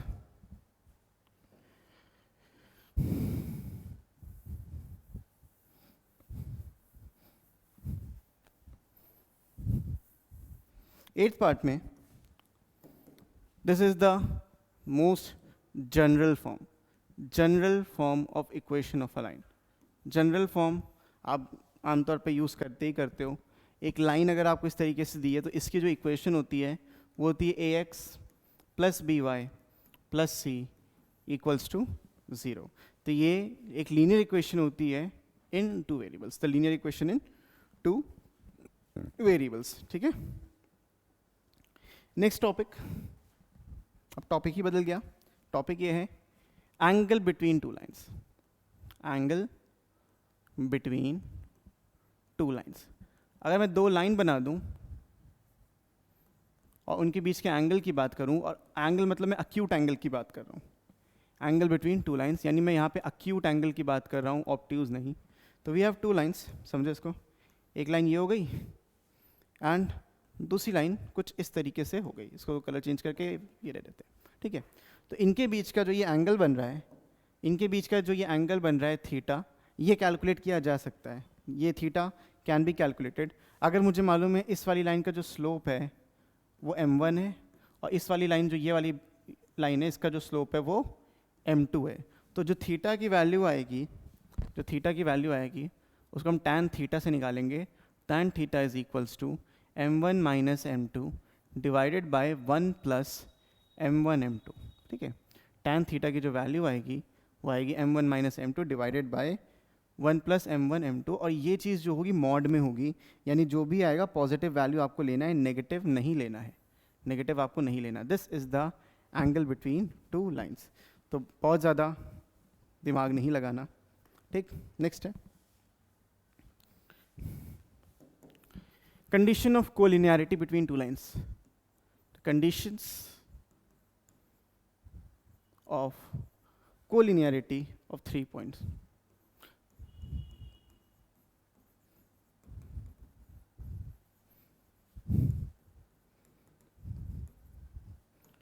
ये बेसिकली नेक्स्ट हेडिंग ही है आपकी. देखो आप कैसे 3 पॉइंट्स को प्रूव करोगे कि वो 3 पॉइंट जो हैं वो आपके कोलिनियर हैं. इसके आपके पास 3-4 तरीके होते हैं. तो तरीके क्या हैं, एक एक करके हम समझते हैं. यहाँ पे लेट्स से आपकी एक लाइन थी, इसमें पॉइंट ए था, एक पॉइंट बी था, एक पॉइंट सी था. अगर आपको इसको प्रूफ करना है कि ये लाइन्स कोलिनियर हैं या नहीं है, तो तुम ऐसे कर सकते हो. देखो पहला जो तरीका है, देखो A B C are collinear और not, A B C are collinear. इसको प्रूफ करने के मेरे पास कई तरीके हैं. जो पहला तरीका है वो ये है कि मैं डिस्टेंस ए बी निकालूँ, मैं डिस्टेंस बी सी निकालूँ, इन दोनों को ऐड करूँ, और this distance must add up to A C. पहला तरीका क्या है, डिस्टेंस फॉर्मूले से मैं ये काम कर सकता हूँ, A B plus B C it should be equal to A C. दूसरा तरीका क्या है, मैं सेक्शन फॉर्मूले से कर सकता हूँ. सेक्शन फॉर्मूले में मैं क्या करूँगा, मैं इसको k/1 लूँगा. सेक्शन फॉर्मूले में what I can do is, मैं इसको k/1 लूँगा और कोई एक रियल वैल्यू आ जानी चाहिए. अगर रियल वैल्यू आ रही है यानी ये इसको किसी न किसी भी उसमें डिवाइड कर रहा होगा. तीसरा और बहुत ही ज़्यादा बेहतरीन पॉइंट है कि मैं एरिया ऑफ ट्राइंगल की कंसेप्ट से करूँ. और सर इसमें एरिया तो है ही नहीं ना, एरिया ऑफ ट्राइंगल के कंसेप्ट से मैं इसको निकालने की कोशिश करूँ. Triangle A B C. अब आपको ये 3 कोऑर्डिनेट्स दिए हैं, 3 पॉइंट्स दिए हैं. अगर आपको area of triangle A B C निकालना है, कितना होगा, 0 होगा. क्योंकि अगर स्ट्रेट लाइन है तो ट्राइंगल का फॉर्मेशन होगा ही नहीं, तो एरिया कितना होगा, 0 होगा. ये मेथड आपको करना है. तो आपको प्रूव ये करना है कि भाई half of x1 y1 1, x2 y2 1 and x3 y3 1, इसकी वैल्यू अगर 0 के बराबर आ रही है, if this is equal to 0, then हमारे जो पॉइंट्स हैं वो सारे के सारे पॉइंट्स कोलिनियर हैं. चौथा पॉइंट ये है कि आप इनका स्लोप निकाल सकते हो. अगर आप स्लोप ऑफ ए बी निकालते हो, वो स्लोप ऑफ ए सी के बराबर हो जाता है. Slope of A B slope of A C के बराबर हो जाता है, देन यू कैन से कि ये पॉइंट्स आपके कोलिनियर पॉइंट्स हैं. फिफ्थ जो तरीका है वो है by finding equation of line. By finding equation of line. तो जो फिफ्थ तरीका उसमें करेंगे क्या, आप ए बी की इक्वेशन निकालोगे, एक लाइन की इक्वेशन बन के आ जाएगी. उसके अंदर आप ये सी के कोऑर्डिनेट्स वाले पॉइंट्स डाल दोगे, आप बता पाओगे कि हाँ ये आपकी जो इक्वेशन ऑफ अ लाइन है, मतलब ये जो पॉइंट है, अगर इसको हम x1 y1 बोल रहे हैं, इसको x2 y2 एंड इस x3 y3, ये सारे के सारे पॉइंट्स अगर इसमें सेटिस्फाई कर रहे हैं तो वी कैन से कि हाँ इक्वेशन ऑफ अ लाइन से कि ये तीनों पॉइंट्स कोलिनियर हैं. ठीक है, चलो भाई अगली बात करते हैं. अगली बात यह है कि the condition for the line to be parallel, for the line to be parallel.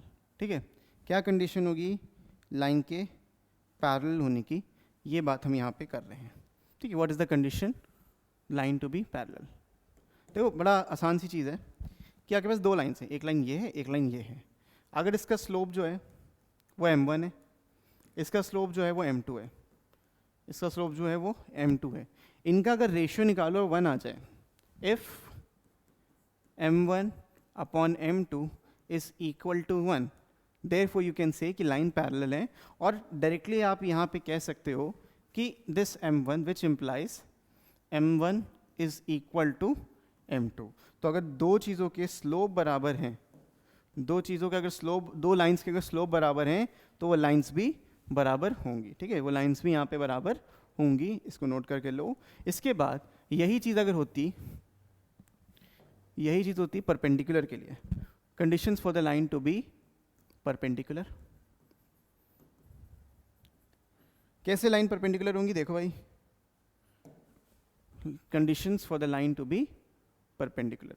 तो अगर दो लाइन्स हैं, एक लाइन ये है, एक लाइन ये है, दोनों आपस में अगर 90 डिग्री का एंगल बना रही होंगी तो कैसे पता चलेगा 90 डिग्री बना रही है या नहीं बना रही? इसका स्लोप m1 मान लेते हैं, इसका स्लोप m2 मान लेते हैं, ठीक है। इसका स्लोप m1 मान लिया, इसका स्लोप हमने m2 मान लिया, स्लोप से पता चलेगा। तो अगर आपका जो प्रोडक्ट है m1 और m2 का, m1 m2 n2 अगर आपको -1 देता है, m1 और m2 अगर आपको -1 देता है, तो आप ये कह सकते हो this implies lines are perpendicular, lines are perpendicular, ठीक है।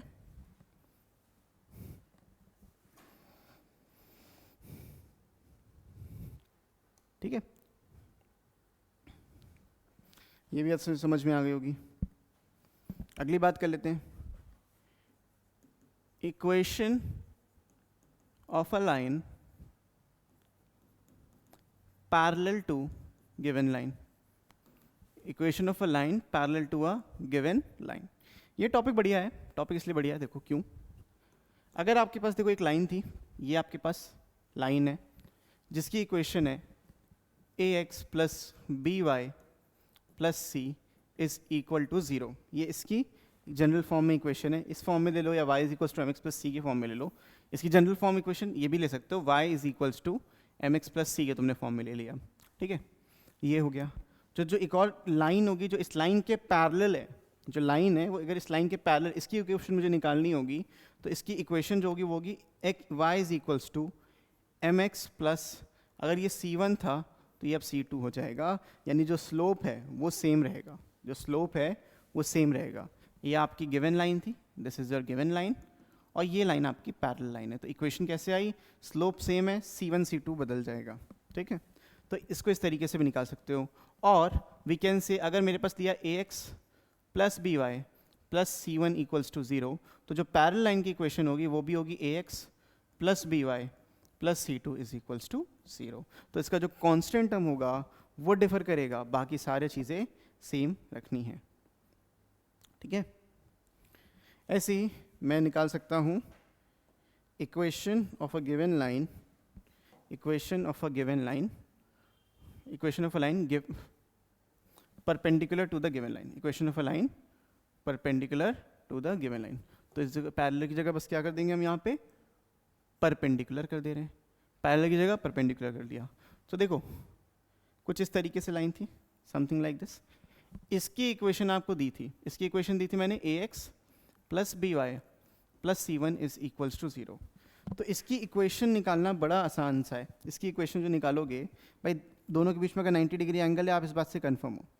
इसकी जो इक्वेशन आएगी, इस वाली लाइन की इक्वेशन आएगी, इसको ऐसे लिख लेते हैं, equation of perpendicular line will always be, देखो क्या होगा, इनके जो साइन कोफिशिएंट है वो चेंज हो जाएंगे और नेगेटिव साइन आ जाएगा। तो it will be B X minus A Y, हमेशा ये आप कर सकते हो सेफली, और ये जो कांस्टेंट टर्म है ये चेंज होकर इक्वल टू 0 आ जाएगा। तो ये होती है equation of a given line, equation of a line perpendicular to the given line, ठीक है। ये बात भी समझ में आ गई होगी। अगली बात करेंगे distance of a point from the given line, distance of a point, recording चली ना, distance of a point from a line, ठीक है। Distance of a point from a line की बात करेंगे, और यहां पे देखो क्या होगा, अगर आपको एक पॉइंट गिवन है और एक लाइन इस तरीके से गिवन है, इस लाइन की जो इक्वेशन है वो इक्वेशन है ax plus B Y plus C equal to 0, इस लाइन की इक्वेशन दी है। और ये जो पॉइंट है ये दिया आपको x1 कॉमा y1। तो हम इसमें ना शॉर्टेस्ट डिस्टेंस कैलकुलेट करते हैं, क्योंकि बेटा देखो डिस्टेंस तो फिर ये भी है, डिस्टेंस ये भी है, डिस्टेंस बहुत सारी हैं, but what we focus is the shortest distance. what we focus is the shortest distance, and shortest distance is always perpendicular to the line. तो basically हम इस line की बात कर रहे हैं, इस distance की बात कर रहे हैं, line से, इस point से लेके line के ऊपर तक की, ठीक है. और ये जो distance है ये perpendicular distance है, और यही आपकी shortest distance है. This is the shortest distance of a point from a line, ठीक है. तो इसको निकालने, अगर मैं इसको d बोलता हूँ, if I call this as point A B बोलो, d बोलो, इसको मैं अगर d बोलता हूँ, तो this d is basically equals to mod of ax1 plus by1 plus c divided by root के अंदर a square plus B square. तो इस लाइन की जो इक्वेशन थी उसके अंदर आपको x की जगह पे x1 रखना था, y की जगह पे y1 रखना था, और डिवाइड करना था square root of a square plus B square. Mod इसलिए लगाया क्योंकि नेगेटिव वैल्यू पॉसिबल नहीं होती है, and this is very very very very very important. इसको मैं एम्फसाइज नहीं कर सकता कितना इंपॉर्टेंट है. तो this is the distance of a point from a line, ठीक. Next is distance between two parallel lines. Next is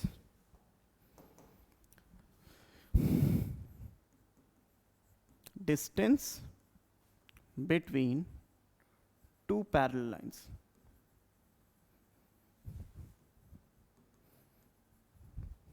Distance between two parallel lines हमें यहाँ पे कैलकुलेट करना है.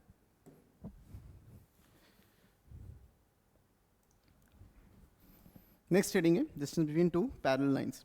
तो भाई समझो, आपके पास ना ये लाइन थी, कुछ इस प्रकार से लाइन थी, कुछ इस प्रकार से लाइन थी. दोनों लाइन आपस में पैरेलल थी, दोनों लाइन आपस में पैरेलल है. और मैंने ये चीज़ आपको बहुत अच्छे से समझाई थी कि अगर पैरेलल लाइन है तो उनका जो ए बी के टर्म्स होंगे वो हमेशा सेम होंगे. तो इस लाइन की जो इक्वेशन हम लिख सकते हैं, इस लाइन को हम लिख सकते हैं a x plus B Y plus C one is equal to 0. इस लाइन की इक्वेशन हम लिख सकते हैं a x plus B Y plus C two is equal to 0. और मैं चाह रहा हूँ कि मुझे इसके बीच की डिस्टेंस मिल जाए, मैं चाह रहा हूँ मुझे इनके बीच की परपेंडिकुलर डिस्टेंस मिल जाए, ठीक है.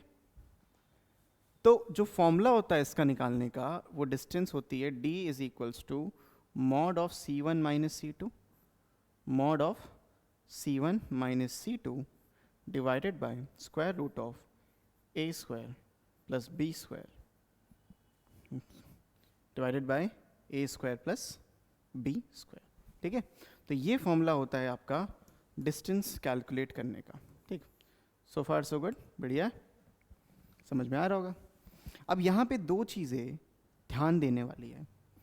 जब भी आप इक्वेशन लिख रहे हो, ये मत करना कि C1 को राइट में लिख दिया, C2 को लेफ्ट में लिख दिया, तब ये काम किया, तो ये काम आप नहीं कर सकते हो. So you have 2 points to remember. इस केस में पॉइंट्स टू रिमेंबर आप ले लो भाई. क्या पॉइंट्स याद रखने? पॉइंट्स आपको ये याद रखने बेटा कि जो पहला पॉइंट है वो ये कहता है कि C1 and C2 must be on the same side, on the same side. either both in LHS और RHS. दोनों ही या तो LHS में लिखोगे या तो राइट हैंड साइड में लिखोगे इक्वल टू के. दूसरा, कोफिशिएंट्स A एंड B या coefficients of X and Y of both lines must be same. तो ये 2 पॉइंट्स का बहुत ज़्यादा ध्यान रखना है आपको ये काम करते हुए, ठीक है. Points remember, C1 C2 same side होनी चाहिए, दोनों या तो LHS में हो या दोनों RHS में हो. दोनों साइड राइट में सबसे बेस्ट काम क्या करो कि हमेशा राइट में 0 बनाओ और सब कुछ लेफ्ट में लेके सॉल्व करना है. अगर आपको मिलता है कि ये कोफिशिएंट डिफरेंट हैं लेकिन लाइन पैरेलल हैं, पता है ना, ट्वाइस, तो उसको डिवाइड भी करना होगा कोफिशिएंट्स सेम बनाने के लिए. सो ये आपका होता है distance between two parallel lines. Distance between two parallel lines. आगे बात करते हैं एरिया ऑफ अ पैरेललोग्राम की, ठीक है. क्योंकि अगर ये चीज़ आप समझ गए हो तो एरिया निकालना बहुत बड़ी बात नहीं है, राइट. एरिया निकालना बहुत ज़्यादा बड़ी बात नहीं है. तो next topic is basically area of a parallelogram. Parallelogram, ठीक है। इसका मेरे को ना एरिया कैलकुलेट करना है, area of a parallelogram calculate करना है। So if I make a parallelogram like this, यहाँ पे मैं पैरेललोग्राम बना सकता हूँ कुछ इस प्रकार का, ये आपका पैरेललोग्राम बन गया। और इसकी जो साइड्स की इक्वेशन होंगी वो कुछ इस तरीके से दिखेंगी। देखो भाई, a1x plus b1y plus c1 is equal to 0। बात समझ में आई? a1x plus b1y plus c1 is equals to 0। और ये आपका हो जाएगा a1x plus b1y plus c2 is equal to 0। Lines parallel हैं, इनके जो कोफिशिएंट्स होंगे वो सेम हो नहीं होंगे। अब यहाँ पे भी देखो क्या होगा, यहाँ पे it will be something like this, a2x plus b2y plus d1 is equals to 0। अब c1 नहीं ले सकते, ये वैल्यू हम लिख चुके हैं। सिमिलरली यहाँ पे जो इस वाली साइड की इक्वेशन होगी वो होगी a2x plus b2y plus d2 is equal to 0। तो ये क्या है, इसके अगर देखो सिंपल सा एरिया ऑफ अ पैरेललोग्राम क्या होता है, area of parallelogram is basically half into, sorry area of parallelogram is base into height, यानी इसको और इसको मल्टीप्लाई कर दोगे। हाइट इसमें क्या है, हाइट इसमें ये वाला परपेंडिकुलर डिस्टेंस होता है, राइट, और बेस आपका यहाँ पे ये हो जाता है। सो निकालने का जो तरीका है वो सिंपल सा है।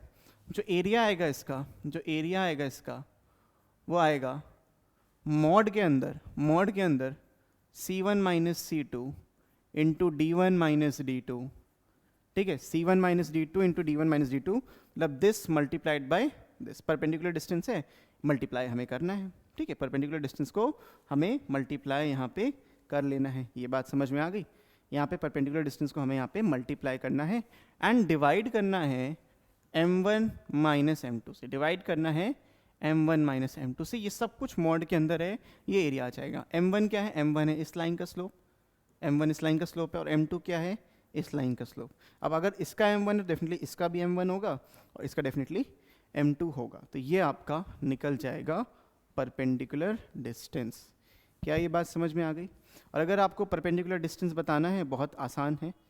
आप देखो एरिया इस तरीके से भी निकाल सकते हो कि अगर आप एक पैरेललोग्राम बना रहे हो, एक अगर आप इधर छोटू सा पैरेललोग्राम बना लेते हैं, ठीक है, यहाँ से इसका परपेंडिकुलर डिस्टेंस जो है वो p1 है, यहाँ से जो इसका परपेंडिकुलर डिस्टेंस है इस वाले साइड का वो कुछ यहाँ पे आएगा, इसको p2 बोल देते हैं। जो परपेंडिकुलर डिस्टेंस आ रहा है वो यहाँ पे p2 है, ठीक है।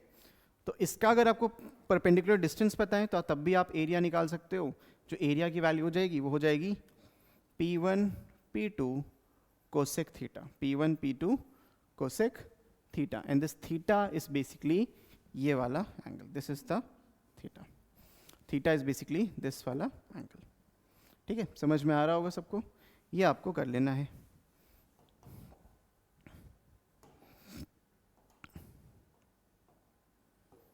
तो एरिया निकालने का ये भी तरीका होता है और एरिया निकालने का ये वाला तरीका सबसे बेहतरीन होता है जब आपको इक्वेशन ऑफ अ लाइन यहाँ पे दी गई हो, ठीक। अब बात कर लेते हैं जो हमने सर्कल्स में भी इसकी बात करेंगे। अगर आप इसको लाइन से देख रहे हो तो सर्कल्स आप इसके बाद देखिएगा, ज़्यादा चीज़ें समझ में आएंगी।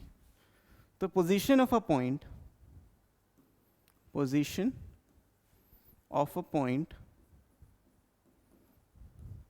Position of a point with respect to a line, या position of point with respect to a line,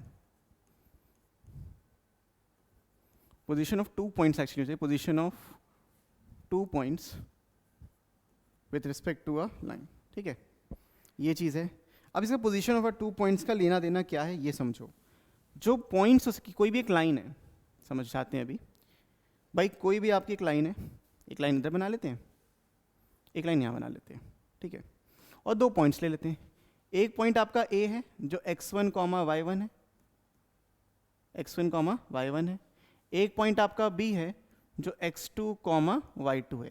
वो दोनों पॉइंट्स लाइन के सेम साइड में भी लाई कर सकते हैं, और ये भी हो सकता है जो पॉइंट A है x1, y1, और एक पॉइंट B है x2, y2, वो लाइन के डिफरेंट साइड में भी लाई कर सकते हैं, ठीक है। तो कैसे पता चलेगा कि वो सेम साइड में लाई कर रहे हैं या डिफरेंट साइड में लाई कर रहे हैं, ये भी देख लो। अब इनकी जो लाइन की इक्वेशन है, दोनों लाइन की इक्वेशन मैं सेम अभी लिख रहा हूँ, ax plus by plus C is equals to 0। इसकी भी इक्वेशन वही है, इसकी भी इक्वेशन वही है, दोनों की इक्वेशन आपकी सेम है लाइन की, ठीक है।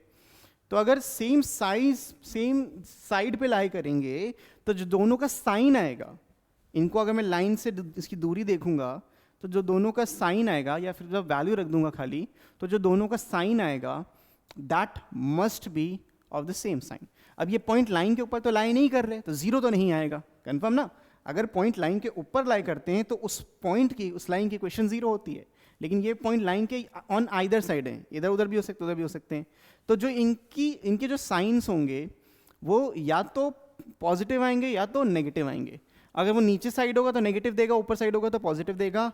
लेकिन in either of the cases points की पोजीशन एक दूसरे के रिस्पेक्ट में लाइन के ऊपर या नीचे, वो हम ऐसे बता सकते हैं, वो ऐसे कैलकुलेट कर सकते हैं कि भाई इधर रख रहे हैं या तो दोनों पॉजिटिव आ रहे होंगे या दोनों ही नेगेटिव होंगे। अब पॉजिटिव पॉजिटिव मिला के भी पॉजिटिव साइन मिलेगा, और दोनों सेम साइड पे दोनों नेगेटिव भी आ रहे हैं तो दोनों मिला के भी पॉजिटिव साइन ही मिलेगा।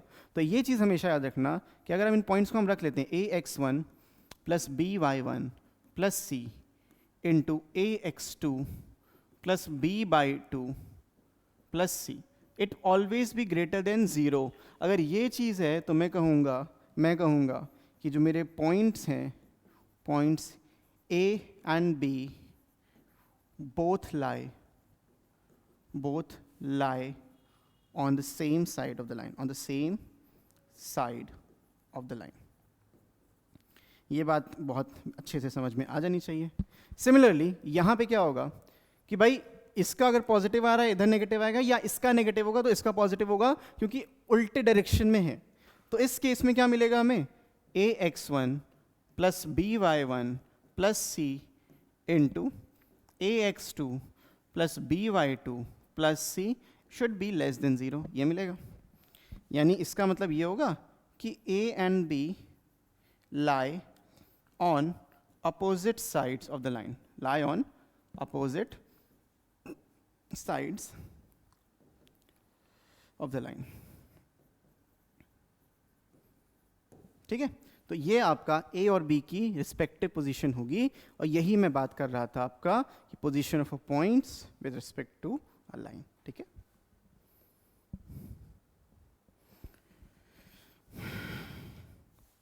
चलो आगे बढ़ते हैं नेक्स्ट टॉपिक पे, कॉन्करेंसी ऑफ 3 लाइंस।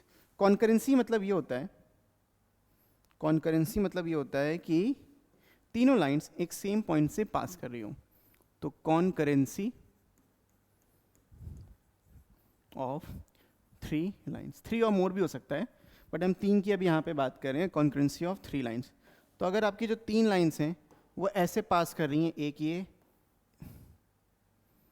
एक लाइन ये हो गई और एक लाइन कुछ इस तरीके से हो गई, तो इसको हम कहेंगे concurrent lines passing from a same point. ये जो पॉइंट होगा ये इनका कॉन्करेंट पॉइंट कहलाएगा, ठीक है।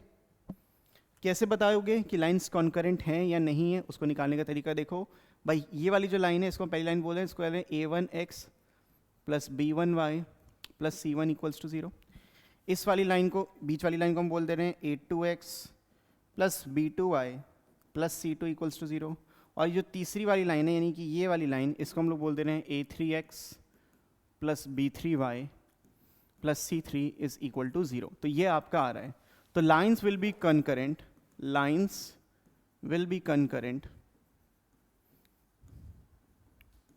कब लाइन्स कंकरेंट होंगी, इफ जो इनके आपके कोफिशिएंट्स हैं, यानी a1 b1 c1, a2 b2 c2 and a3 b3 c3, अगर इनका जो डिटर्मिनेंट लो और वो 0 के बराबर आ जाए तो मैं कहूँगा कि मेरी लाइंस जो हैं वो कॉन्करेंट लाइंस हैं, मेरी जो लाइंस हैं वो कॉन्करेंट लाइंस हैं, ठीक है।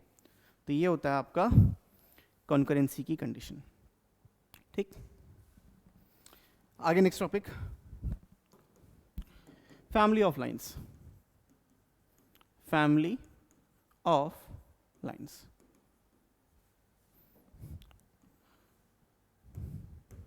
ठीक है।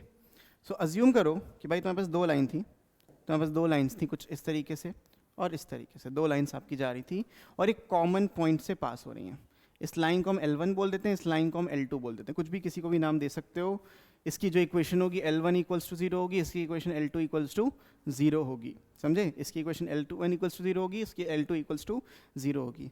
अब यहाँ से आपकी इस जिस पॉइंट पे ये इंटरसेक्ट कर रही हैं, यहाँ से आपकी इन्फिनाइट लाइंस पास होना पॉसिबल है।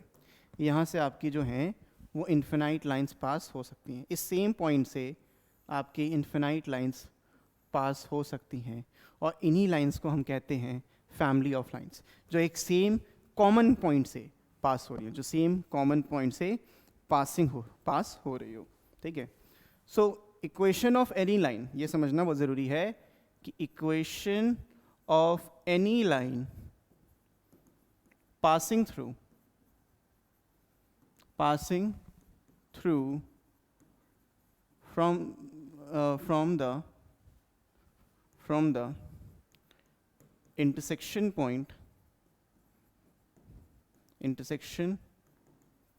of L1 equals to 0 and L2 is equals to 0 will be given by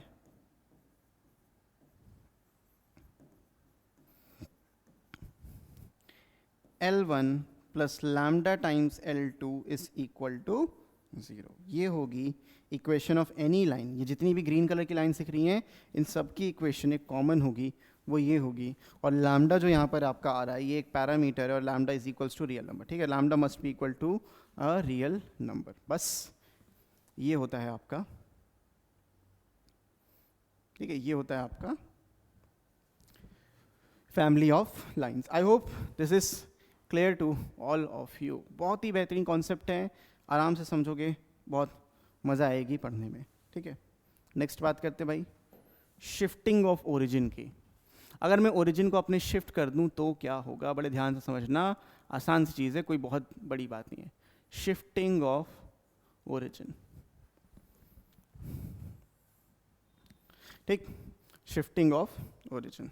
तो अगर मैं एक कोऑर्डिनेट एक्सिस बनाता हूँ समथिंग लाइक दिस, एक जो मेरा है ओरिजिनल कोऑर्डिनेट एक्सिस, जिसका जो ओरिजिन है वो 0,0 पे लाई करता है, और एक और कोऑर्डिनेट एक्सिस बनाता हूँ जिसका मैं ओरिजिन ही शिफ्ट कर देता हूँ, और कुछ इस तरीके से बनाता हूँ कि जो उसका ओरिजिन होगा नया, वो h, k पे लाई करेगा, वो h, k पे लाई करेगा, ठीक है?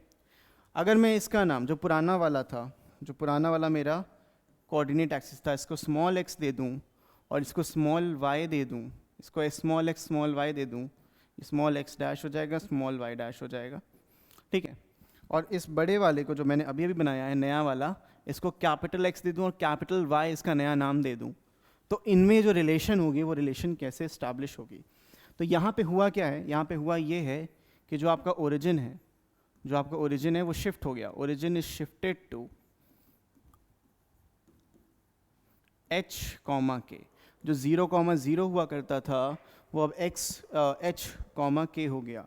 तो अगर समझो ये 0,0 है, इससे मुझे अगर इसको 0,0 रिलेट करना होगा तो इस पॉइंट से मुझे h और k को सब्ट्रैक्ट करना होगा। समझो मैं इस पॉइंट पर हूँ, फॉर एग्जांपल ये 2 and 2 है, 2 and 3 मान लो, तो मुझे इसमें से 2 हटाना पड़ेगा, इसमें से 3 हटाना पड़ेगा, तब मेरा ये ओरिजिनल 0,0 बनेगा। ओरिजिन शुड बी इन सच अ वे, उसको 0,0 बनाने के लिए ओरिजिन शुड बी सच अ वे कि इसको 0,0 में कैसे बना सकता हूँ? इसको सोचो, इसको 0,0 में इस तरीके से बना सकता हूँ।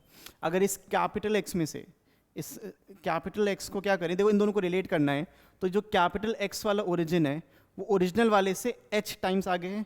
जो कैपिटल X वाला ओरिजिन है, समझो जो कैपिटल X वाला ओरिजिन है वो ओरिजिनल से h टाइम्स आगे है। तो मैं ये भी कह सकता हूँ कि जो मेरा कैपिटल X है वो स्मॉल x माइनस h है, ठीक है? जो कैपिटल x है वो स्मॉल x माइनस h है, और जो कैपिटल Y है वो स्मॉल y माइनस k है। तो this concept is known as the shifting of the origin, जहाँ पे ओरिजिन को मैंने शिफ्ट करके कुछ इस तरीके से बनाया। अब इसको आप अपने अनुसार शिफ्ट कर सकते हो, एच के की कोई भी वैल्यू होगी आप उसके अकॉर्डिंग यहाँ पे रख दो, नेगेटिव पॉजिटिव डजेंट मैटर, आपका ओरिजिन शिफ्ट हो जाएगा एंड उसके अकॉर्डिंग आपके आंसर्स यहाँ पे निकलेंगे। जेईई मेंस पे इस पे क्वेश्चन आते हैं तो we are going to do those questions as well, ठीक है? ओके, आगे बात कर लेते हैं एंगुलर बाइसेक्टर की. Next let's talk about the angle bisector. Let's talk about the angle bisector.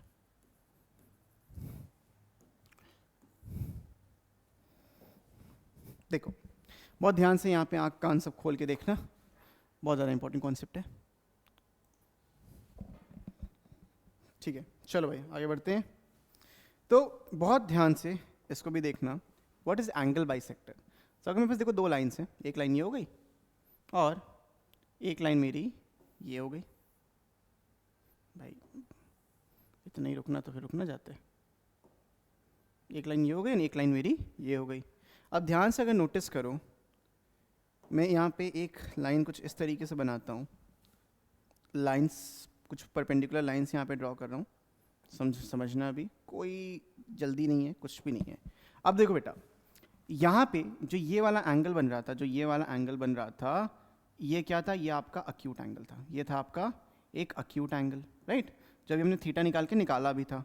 और जो ये वाला एंगल था आपका, ये वाला बड़ा वाला, this angle is the obtuse angle. This angle is the obtuse angle. तो ये जो ग्रीन वाली लाइन, जो डॉटेड वाली लाइन आप देख रहे हो, this green line is known as the acute angle bisector. This line is known as the acute angle bisector. क्योंकि भाई जो लाइन, दो लाइंस के बीच में एंगल था, ये ग्रीन लाइन उसको बीच से काट रही है. सिमिलरली ये वाली जो लाइन होगी जहाँ पे ऑब्ट्यूज एंगल कट रहा होगा, this is known as obtuse angle bisector. तो यही जो बाइसेक्टर हैं, एंगल बाइसेक्टर हैं, चाहे वो एक्यूट एंगल वाला हो या ऑब्ट्यूज एंगल वाला हो, इन्हीं की मेरे को इक्वेशन निकालनी है. इन्हीं एंगल बाइसेक्टर्स की इक्वेशन निकालनी है. सो अज्यूमिंग कि ये वाली जो लाइन है, इसकी इक्वेशन थी a1x plus b1y plus c1 equals to 0.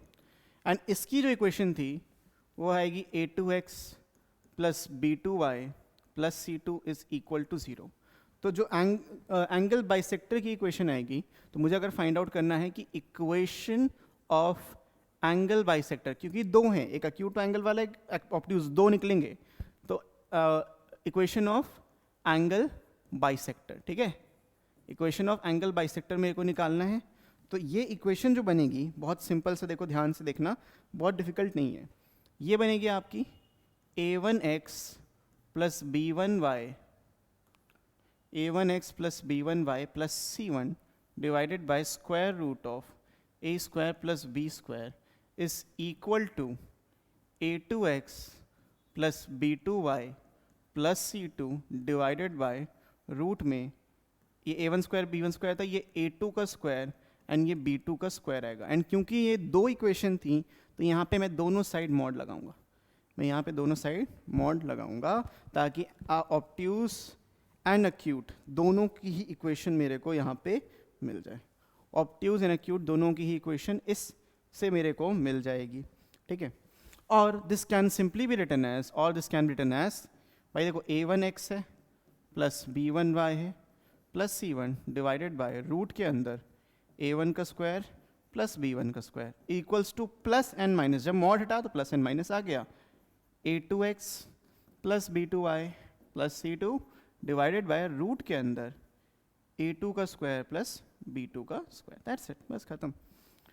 तो ये था आपका equation of the angle bisector, ठीक है. आई होप ये चीज़ भी अच्छे से समझ में आ गई होगी. अब बात करते हैं, अब बात कर लेते हैं पेयर ऑफ स्ट्रेट लाइंस की. Now we are going to talk about pair of straight lines.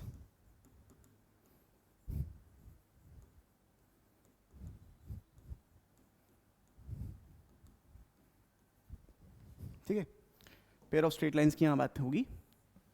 तो देखो, एक जनरल इक्वेशन होती है कर्व की, किसी भी कर्व की हम बोल सकते हैं ax स्क्वायर प्लस 2hxy प्लस by square plus 2gx plus 2fy plus c equals to 0 plus 2gx plus 2fy is equal to 0.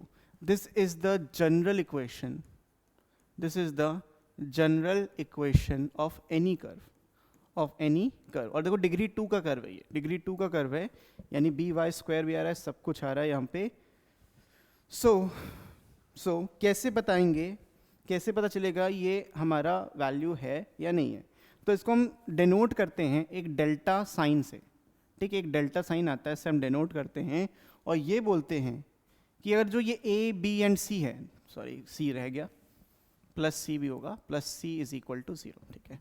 तो जो ये ए बी सी है इनका मल्टीप्लिकेशन करेंगे हम, A B C, X square का कोफिशिएंट, वाई स्क्वायर का कोफिशिएंट और सी वाला coefficient, plus twice of F G H करेंगे, समझना, ट्वाइस ऑफ यहाँ पे एफ जी एच होगा, minus A F square minus A F square, मतलब ये जो x का कोफिशिएंट है y वाले के कोफिशिएंट से मल्टीप्लाई हो रहा है,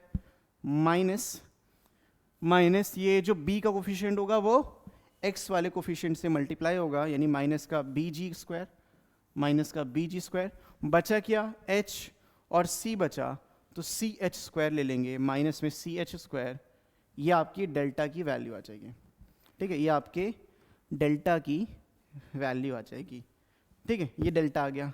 and if this delta is equal to 0, मतलब ये जो क्वांटिटी है ये 0 के बराबर होगी, देन दिस कर्व, जो अपना ये वाला कर्व होगा जो जनरल इक्वेशन में लिखी थी कर्व की, then the above curve, if this equals to 0, then the above curve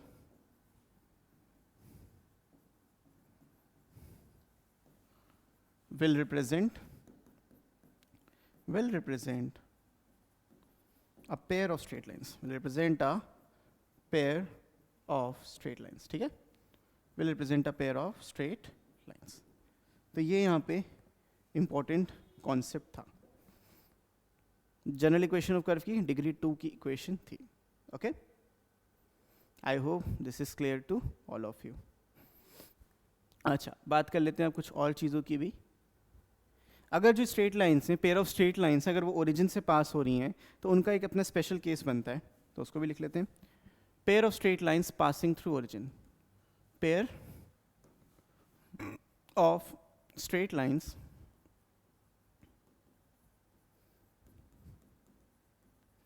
passing through origin,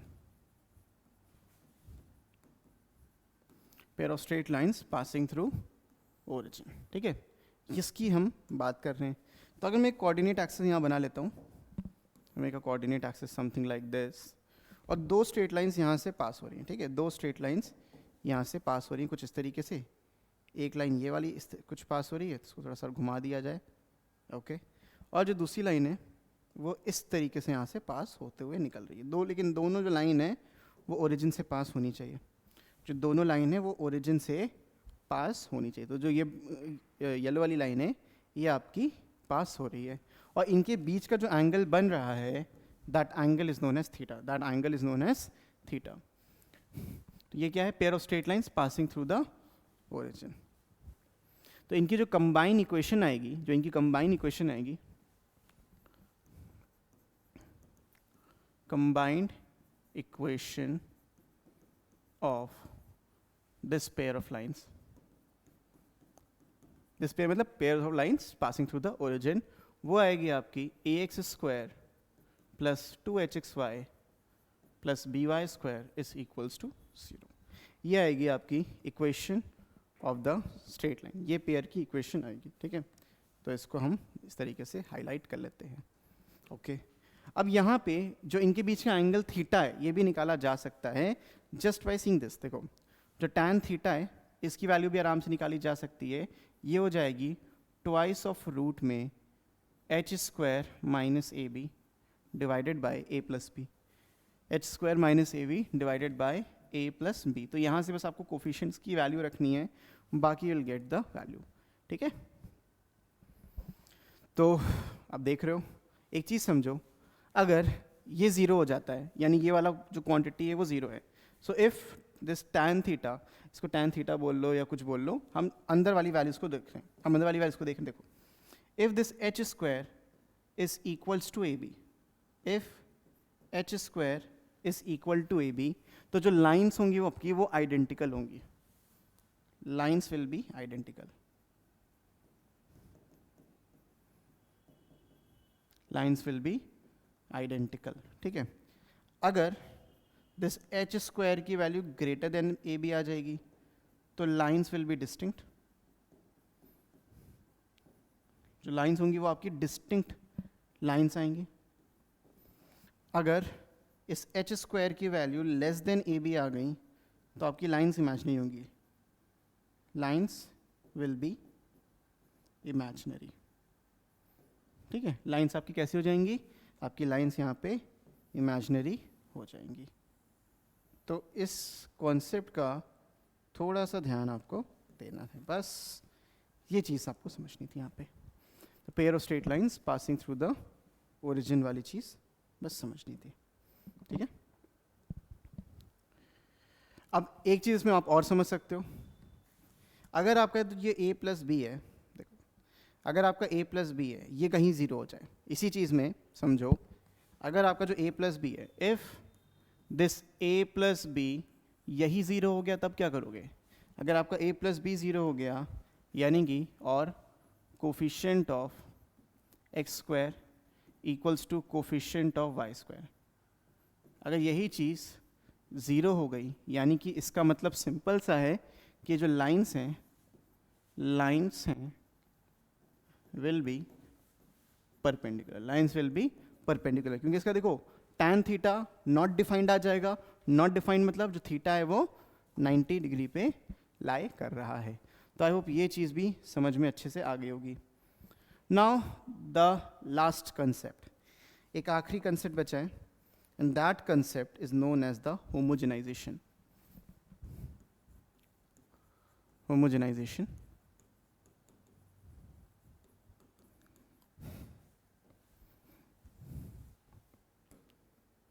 तो ये होमोजेनाइजेशन क्या होता है, ध्यान से समझना, बहुत ही ज़्यादा इंपॉर्टेंट है।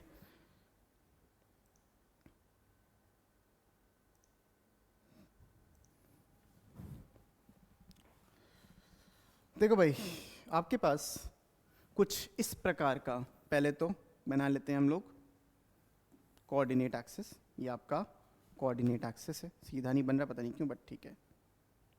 ये आपका यहाँ पे कुछ इस प्रकार का कोऑर्डिनेट एक्सिस बन रहा है। अब यहाँ पे एक कर्व है, कर्व कुछ इस प्रकार से बन रहा है, ये थोड़ा सा और कर्व शेप में बना दें। कर्व जो है वो कुछ इस प्रकार का बन रहा है, एंड एक लाइन है जो इस कर्व से पास होते हुए जा रही है, एक लाइन है जो इस कर्व से पास होते हुए जा रही है, इसको हम ले लेते हैं नीली लाइन। ठीक है, जो कर्व से पास होते जा रही है कुछ इस लाइन, कुछ इस तरीके से है। ठीक है, ये वाली लाइन है। तो इस जो कर्व है आपका, ये इसकी जो इक्वेशन है वो हमने अभी देखी थी, ये थी a x square plus 2hxy plus B y square plus 2gx plus 2fy plus C equals to 0। ये सेकेंड डिग्री की इक्वेशन है। वो कर्व यहाँ पे कुछ भी हो सकता है, वो कर्व यहाँ पे कुछ भी हो सकता है। और जो ये वाली चीज़ लिखी है मैंने, इसकी जो इक्वेशन है लाइन की, ये Lx plus m y is plus n equals to 0 है, plus n is equals to 0। ये लाइन की इक्वेशन है, वो कर्व की इक्वेशन है। अब मैं क्या चाहता हूँ, मैं चाहता हूँ कि जहाँ पे, जिस पॉइंट पे ये कर्व ये लाइन को इंटरसेक्ट कर रहा है, जिस पॉइंट पे ये कर्व ये लाइन को इंटरसेक्ट कर रहा है, वहाँ से I am drawing two lines, वहाँ से I am drawing two lines origin तक, वहाँ से I am drawing two lines ये आपका ओरिजिन तक। ठीक है, समझो इसको, यहाँ से मैं ओरिजिन तक की लाइन्स को ड्रॉ कर रहा हूँ। राइट, ओरिजिन से लेके इस पॉइंट तक ड्रॉ किया, कहीं यहाँ पर। सिमिलरली यहाँ से भी लेके, इसको थोड़ा नीचे कर लो, ठीक है। सिमिलरली इस पॉइंट से लेके ये ओरिजिन तक कर लिया। अब ये जो लाइंस मेरी निकल के आई हैं, I am calling these lines as L1 and L2। I am calling this line as L1 equals to 0 and L2 equals to 0। ठीक है, L1 equals to 0 and L2 equals to 0। मुझे बताना ये है कि जो कंबाइंड इक्वेशन होगी L1 and L2 की, वो क्या होगी। ठीक है, कंबाइंड इक्वेशन होगी जो L1 एंड L2 की, क्या होगी, इसको हमें बताना है। तो इसको बताने के लिए ज़रा ये चीज़ आप ध्यान गौर फरमाइएगा कि ये जो चीज़ लिखी हुई है, ये जो चीज़ लिखी हुई है Lx plus m y equals to minus n हम लिख सकते हैं, या फिर this can also be written as Lx plus m y upon n is equals to -1। ये चीज़ मैं लिख सकता हूँ इसको। ये लाइन की इक्वेशन से मेरे को यहाँ पे मिल रही है यहाँ पे 1 है तो यहाँ पे -n। ये वैल्यू किसकी है, ये वैल्यू 1 की है, दिस इज द वैल्यू 1। अब थोड़ा सा ध्यान से फिर से गौर फरमाइएगा, जो सेकेंड डिग्री कर्व था उसको थोड़ा सा मैं अरेंज करके लिख रहा हूँ, जो सेकेंड डिग्री कर्व था उसमें मैं थोड़ा सा अरेंज करके चीज़ों को लिख रहा हूँ। तो अगर मैं अरेंजमेंट करता हूँ इनकी, तो मैं लिख सकता हूँ कि ax स्क्वायर प्लस 2hxy प्लस by square plus by square, ये मैंने अलग कर लिया, प्लस में 2 कॉमन लेके gx प्लस fy कर दिया। फिर मैंने क्या किया, फिर मैंने c ऐसे लिख दिया इक्वल्स टू 0।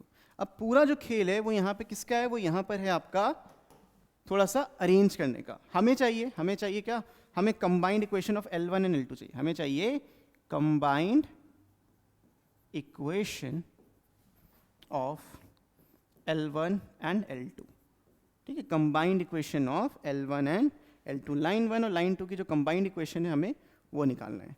अब अगर मैं थोड़ा सा ध्यान से यहाँ पे चीज़ों में काम करूँ, तो इसकी जगह पे देखो, यहाँ पे कुछ नहीं है, यहाँ पे मैं 1 लिख सकता हूँ, यहाँ पे मैं 1 लिख सकता हूँ, और यहाँ पे मैं लिख सकता हूँ 1 का स्क्वायर। ये बस तुम्हें समझाने के लिए, ताकि आप भूलो ना।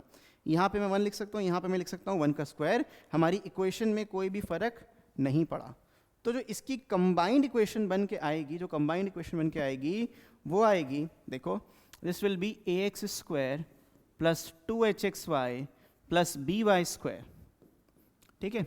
और यहाँ पे आपका आया था प्लस में, जो प्लस था वो बन जाएगा माइनस साइन के साथ, आप लिख सकते हो, बस मैं यहाँ पे लिख दूंगा प्लस में twice of gx plus fy।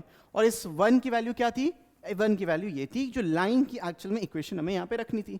तो 1 की जगह पे मैं रख दूंगा lx plus my divided by minus n।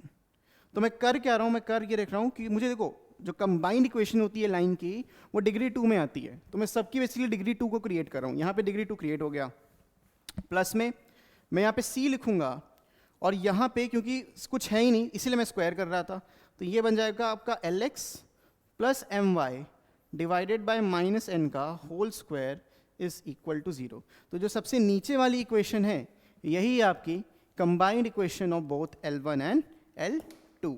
तो इसी के साथ हमारी जो स्ट्रेट लाइंस थी वो यहाँ पे समाप्त होती हैं, एंड हमारा आज का वीडियो भी समाप्त होता है। मैं मिलता हूँ आपसे नेक्स्ट वीडियो में, तब तक के लिए keep practising, keep learning, take care and bye bye. और स्ट्रेट लाइन समाप्त, हेलो।